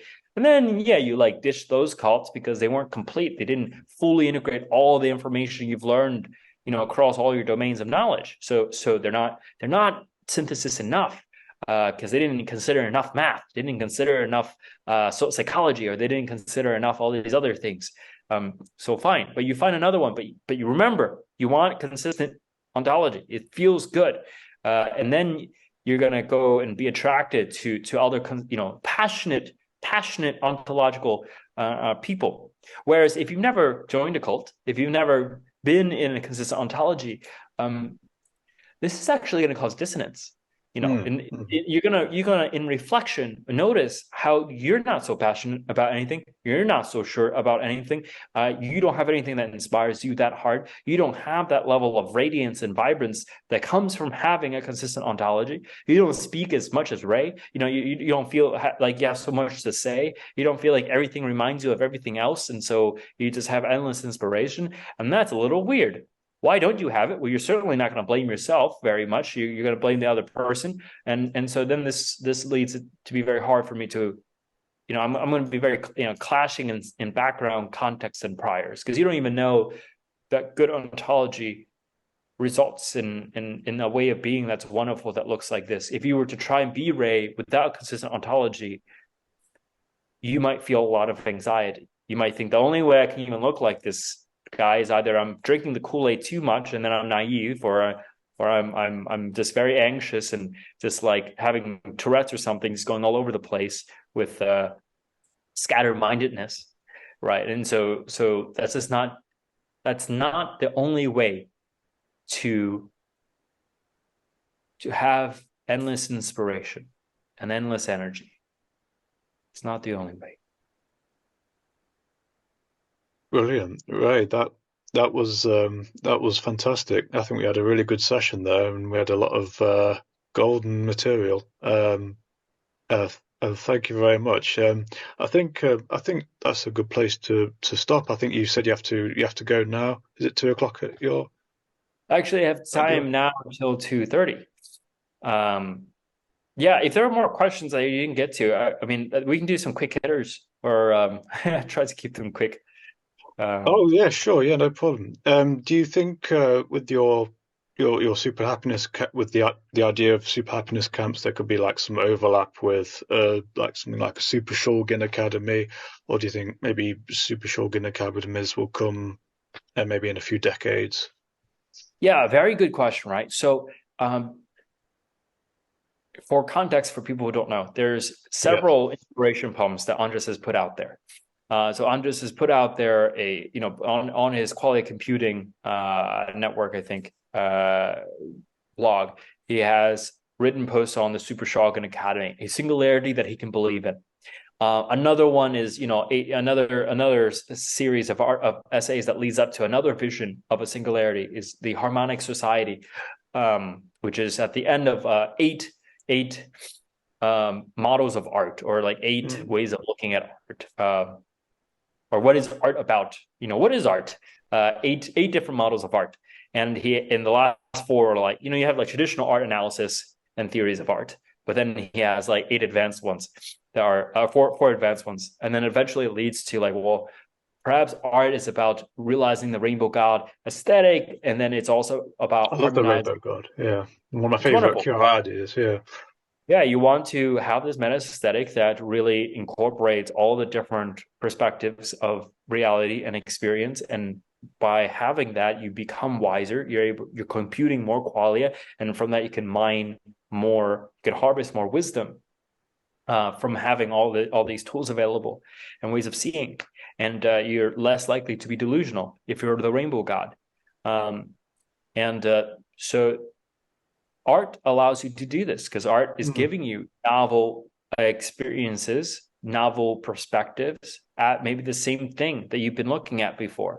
And this is to realize that aesthetic for everyone. There's also the kind of art that is intrinsically beautiful, not just because of novelty, but because of the very geometry of it, and the like more algorithmic reasons for why it's beautiful that are conciliant with your mind, and then you can use that to like smooth vibes over between people, right? Like art can be a communication tool that smooths out vibes and creates harmony in society, like cathedrals, right? Like if people go Yeah. into cathedrals and they come out more probably harmonized with each Mm. other, right? Everyone's I coming adore out. cathedrals. Yeah, They're I adore them. wonderful. But when I Mm. leave a cathedral, I just feel more connected with everyone around me, even though I haven't talked to them, right? I've And experienced that. more harmonious. So Mm. there's a way in which that builds a certain kind of society too.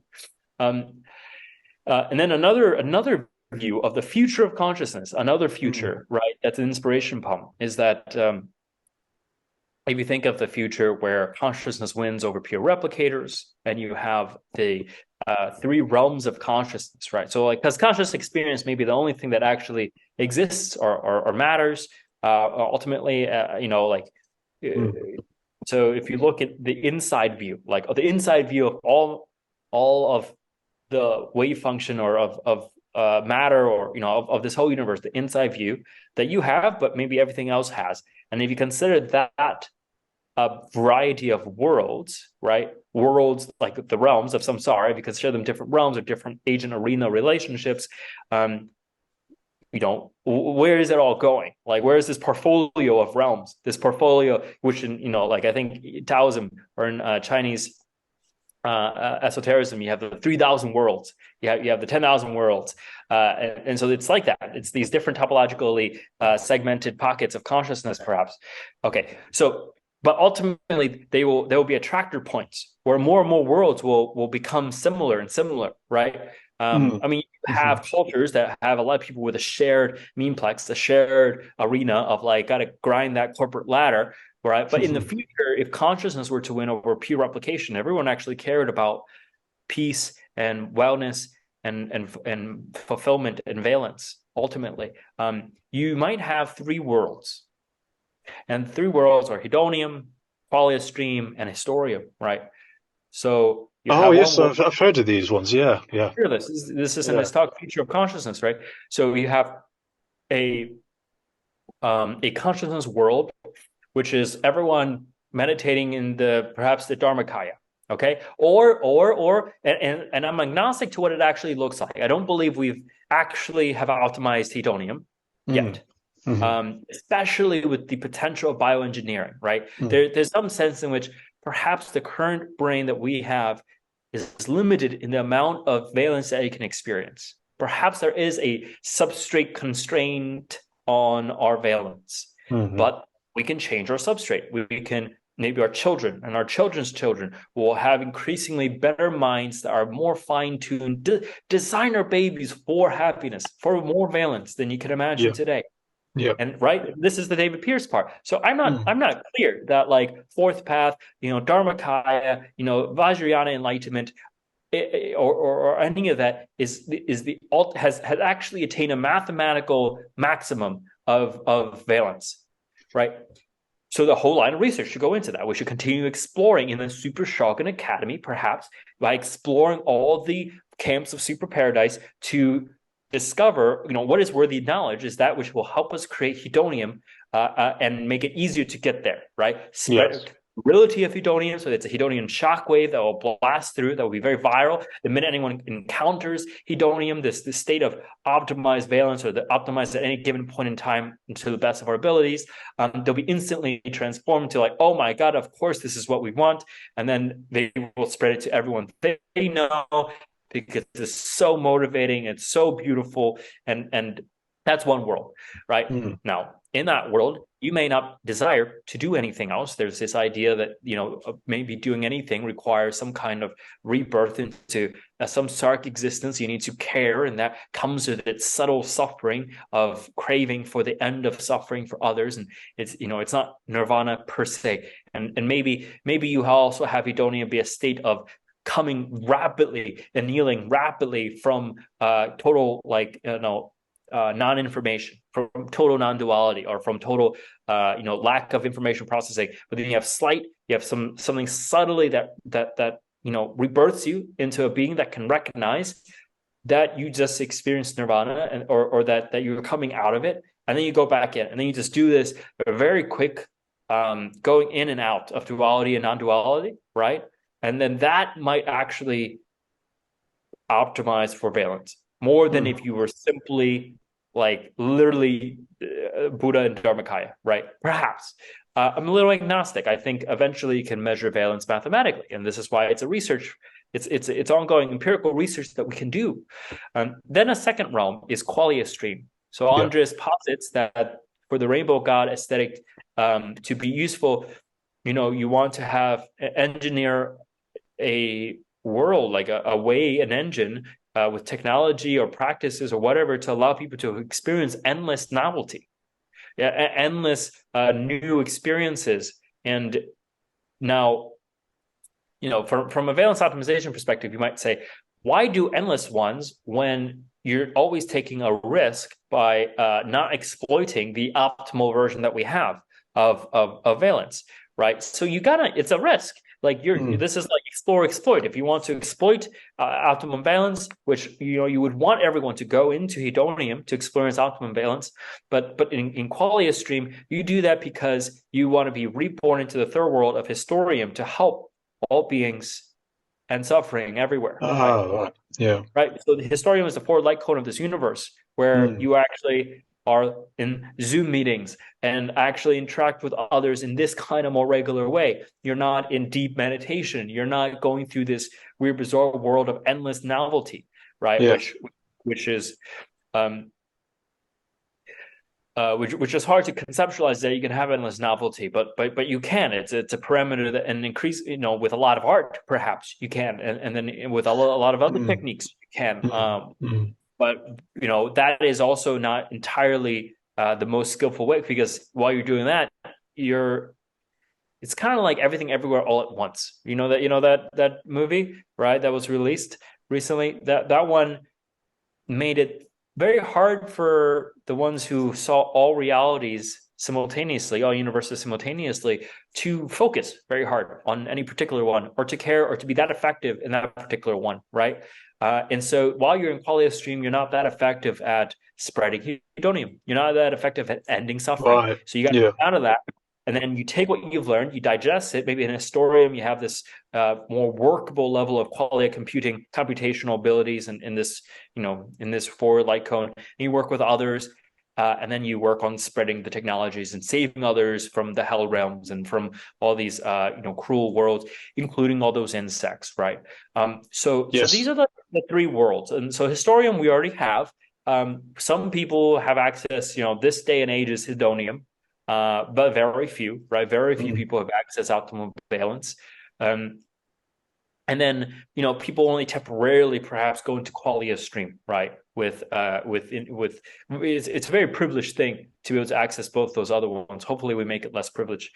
To make the Super Shogun Academy, that is the engine that will be the research engine to make these two other worlds, and then to disseminate the learnings and the technological advances in vibe engineering, right? In valence engineering, and then shill it, give it to everyone else, and give it to corporations who then maybe goes and mass markets it and scales it with the powers of capitalism, or of whatever the new scaling mechanisms will be, right?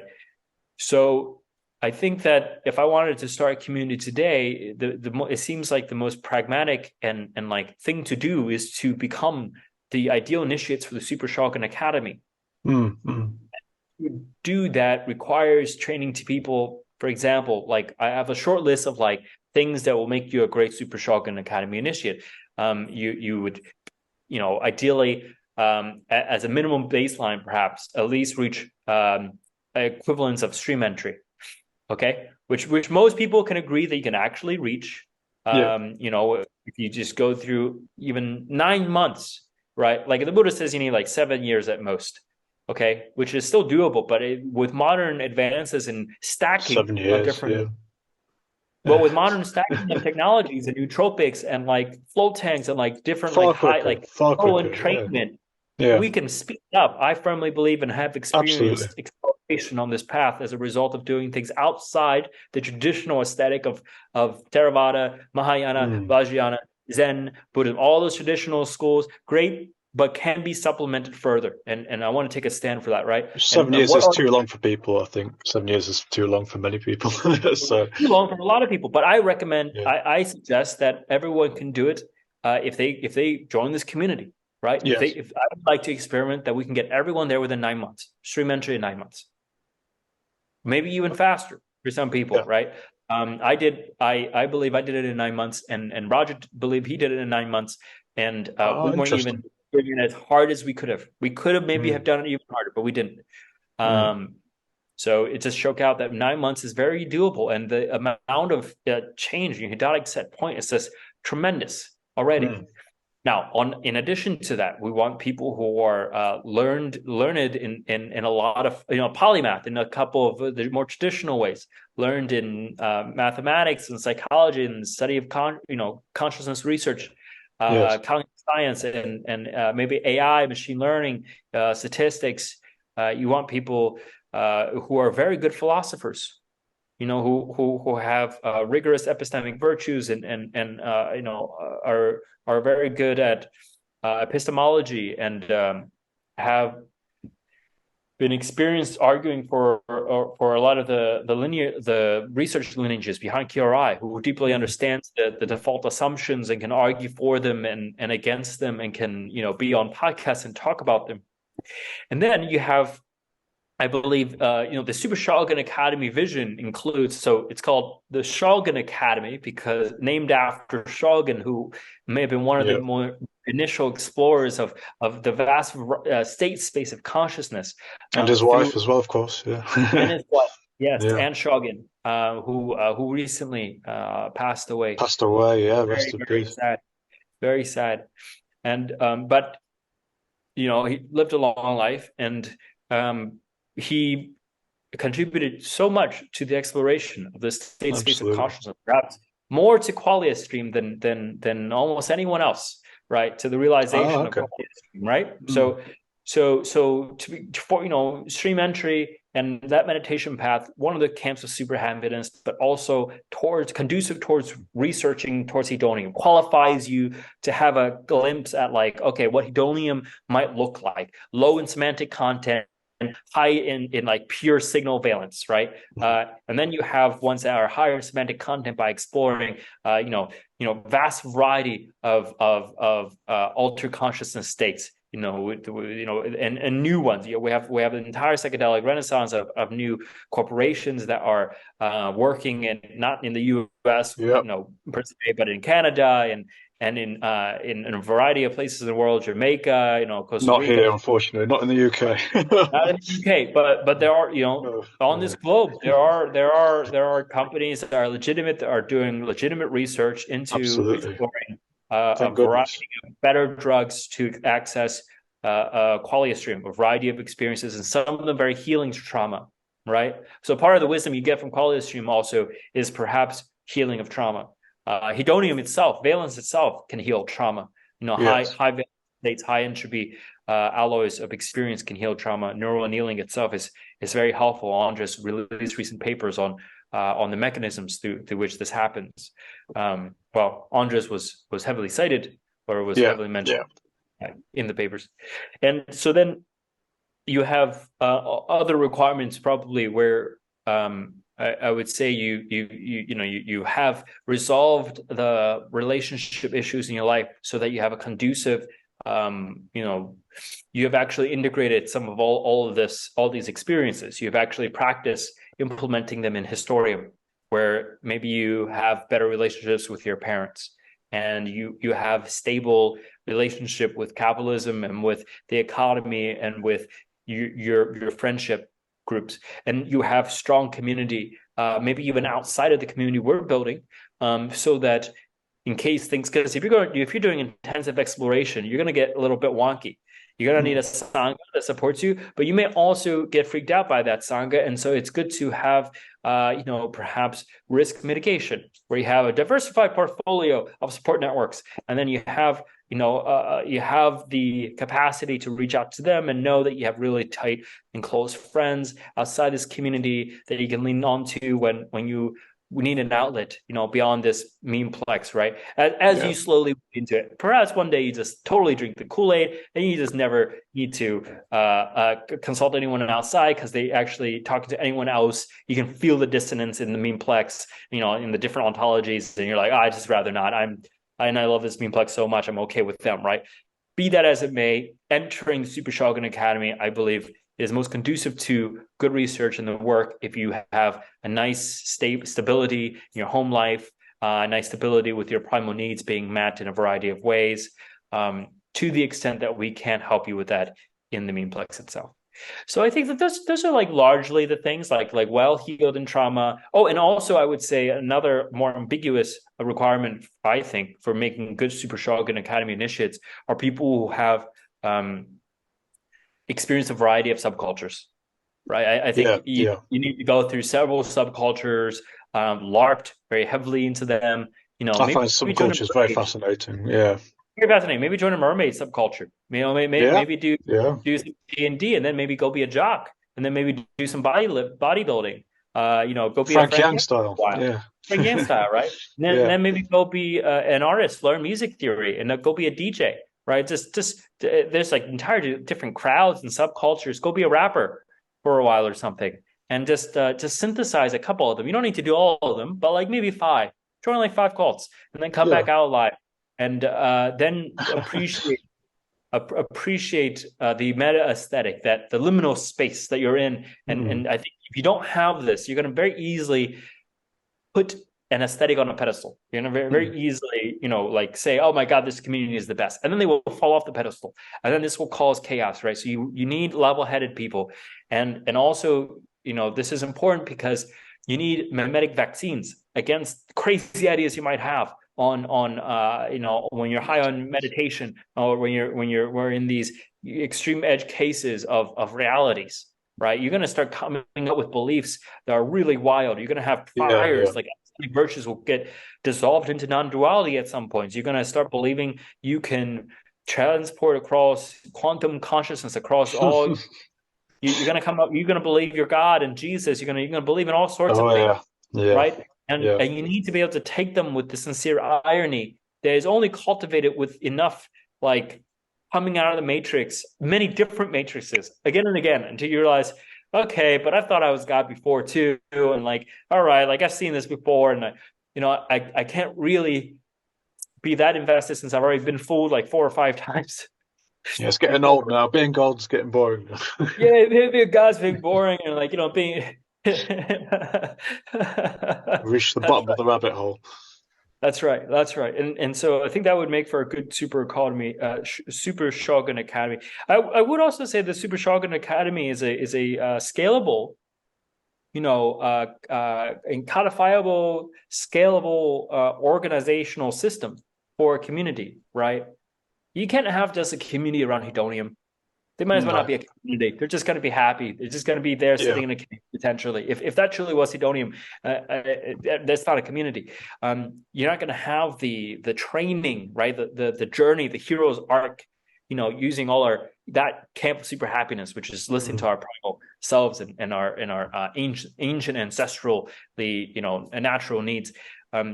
You want a Super Shogun Academy that cultivates super happiness in all the camps before the greater war, for the greater purpose, right? And I think that's the best vehicle for it. The harmonic society, how do I incorporate that? There might be artists in the Super Shogun Academy, right? There might be people who disseminate, or maybe you need to be a very good artist to explain and to show what you saw in your deep journeys. So the Super Shogun Academy has like couple different segmentations of research teams, right? You have the team that just pushes harder on the exploiting of existing states of consciousness. But what if you combine different things? What if you stack? What if you ask different questions? What if you combine different mental techniques or objects of concentration with different neural entrainment? What if you add in there, what if you just go harder on certain thresholds? Explored higher, are there higher thresholds, right? And maybe you need to re-optimize your nervous system so that you can handle certain thresholds of energy. Okay, then train to do that, like cultivate greater factors of awakening, greater factors of concentration, awareness, mindfulness, energy, and joy, and all the other ones. And then you can come back to exploring yoga again and see, oh, yoga is much more improved. And I can go, there's actually now the threshold that you can reach with yoga if you have supporting factors. That's like one team to see how deep can you exploit existing technology for hedonium and quality of stream. And then you have another team, which is this,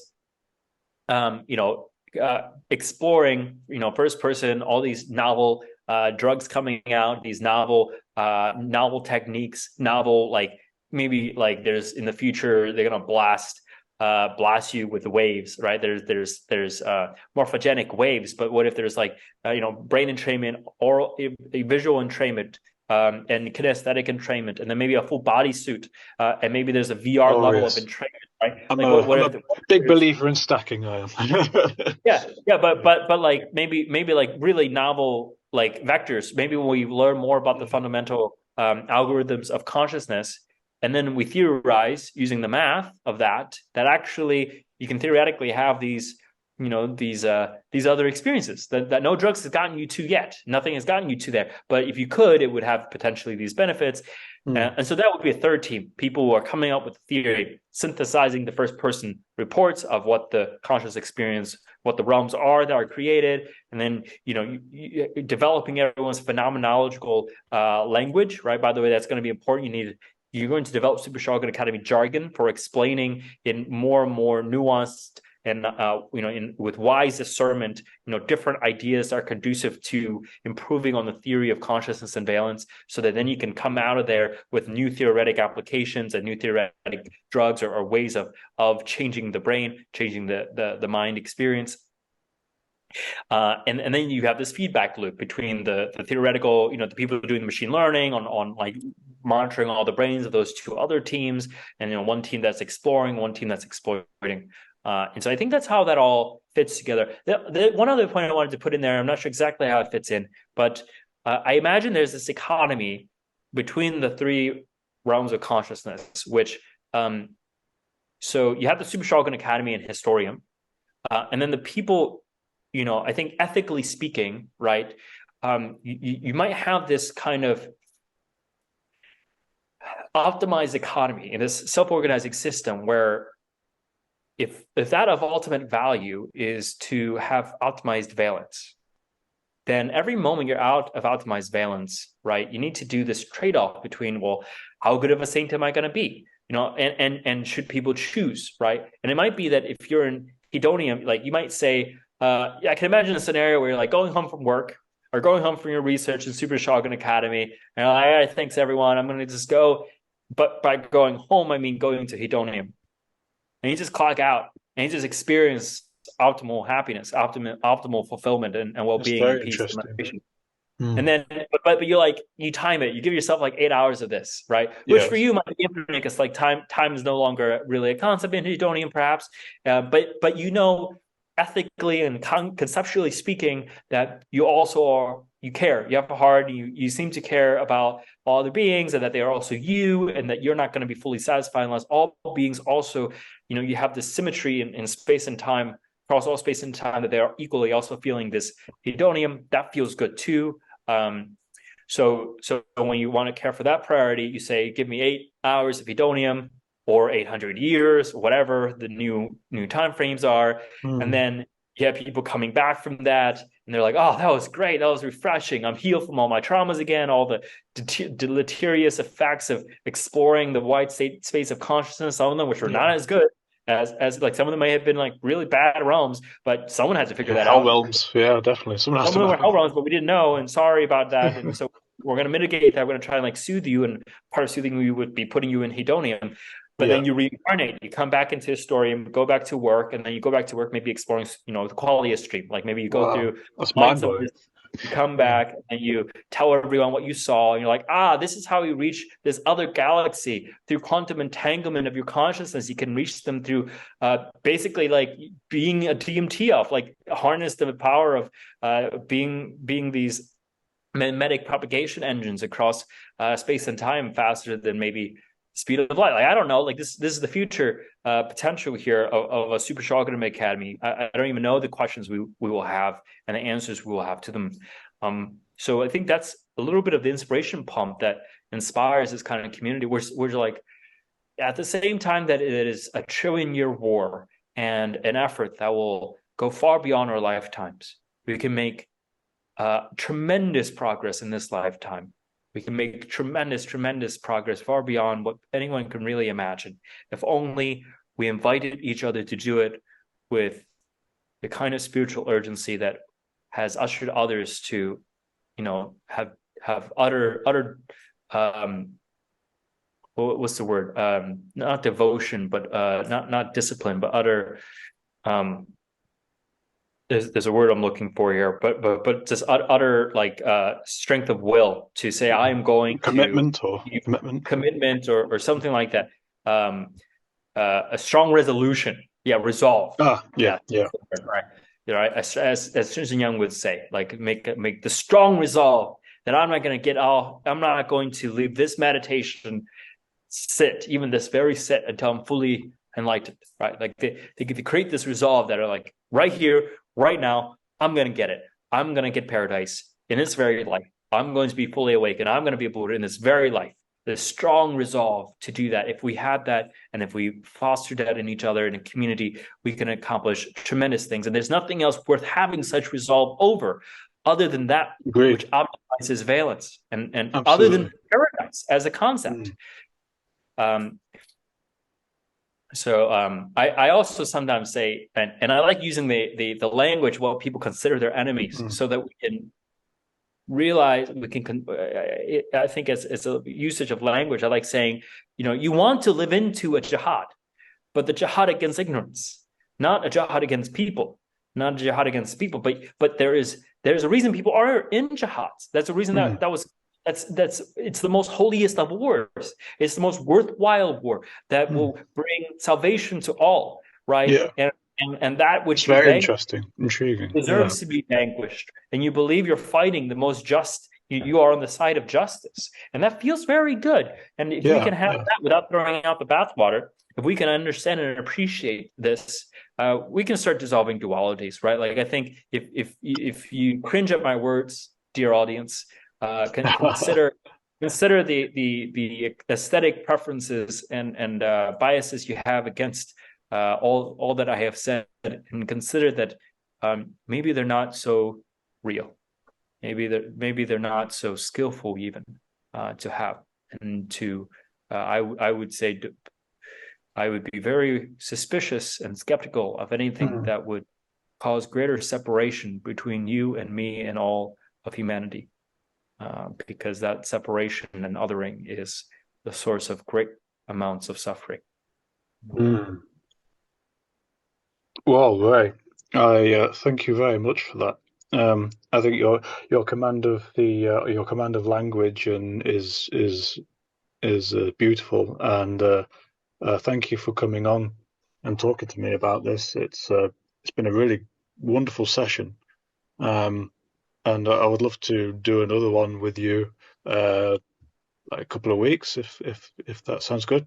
Absolutely, yeah. And please, if you have more areas of interest, and topics, we can, you should stop me more if you need to. Don't feel. Maybe I need to maybe practice my interviewship, but no, I really thoroughly enjoyed that, and really opened my mind. And yeah, that was fantastic. Thank you again for coming on. What are you doing for the rest of the day? Anything? You seeing friends or? I got another meeting after this with another person who's going to do the co-living with me. Fantastic! Fingers crossed. I think I have a dentist appointment later, and then I have I got to finish this book for tomorrow for a certain book club, and okay, cool. Yeah, Yeah. So there's a couple of things on the agenda. Oh, and then I have a Yeah. meditation tonight, group meditation that I'm going to. So it's a good Fantastic. life. Yeah. Yeah. Well, Also, next time we can talk about forget to bring before I forget. I have transhumanist visions, to build on what David Pierce says, which isn't yes. talked about enough. Mm. Which is like, if you beyond just herborizing the carnivores.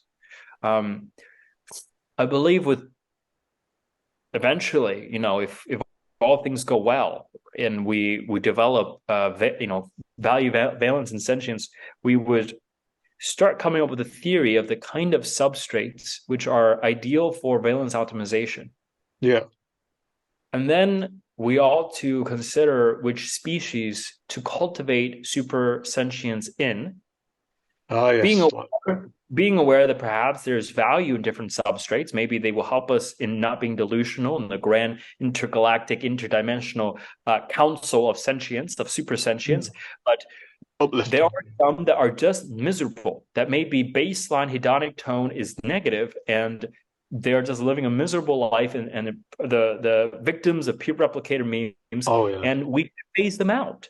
That we should end their species. That sounds Yeah. cruel, but you would end it with gene drives that would not be more hurtful than their current state of existence, but eventually end their reproduction. And if only Mm. they would agree, that would be the only way you could convince yourself to do it, is that if only they cared about themselves enough, cared about their own conscious experience enough, more than they cared about the tyranny of the intentional objects and replication for replication's sake, they would agree.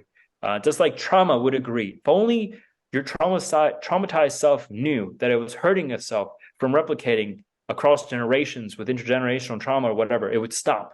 If only you would want it to know that, you would want it to stop, and yeah, everyone would agree. Mm. If you that is born and held within trauma just dissolved and just didn't come up again, and you didn't react in a traumatized way again, that would be a That, good kind of death, right? We want that for yeah, species. We want species that are just constant trauma. An entire life is just trauma. We want them to end for their absolutely. benefit.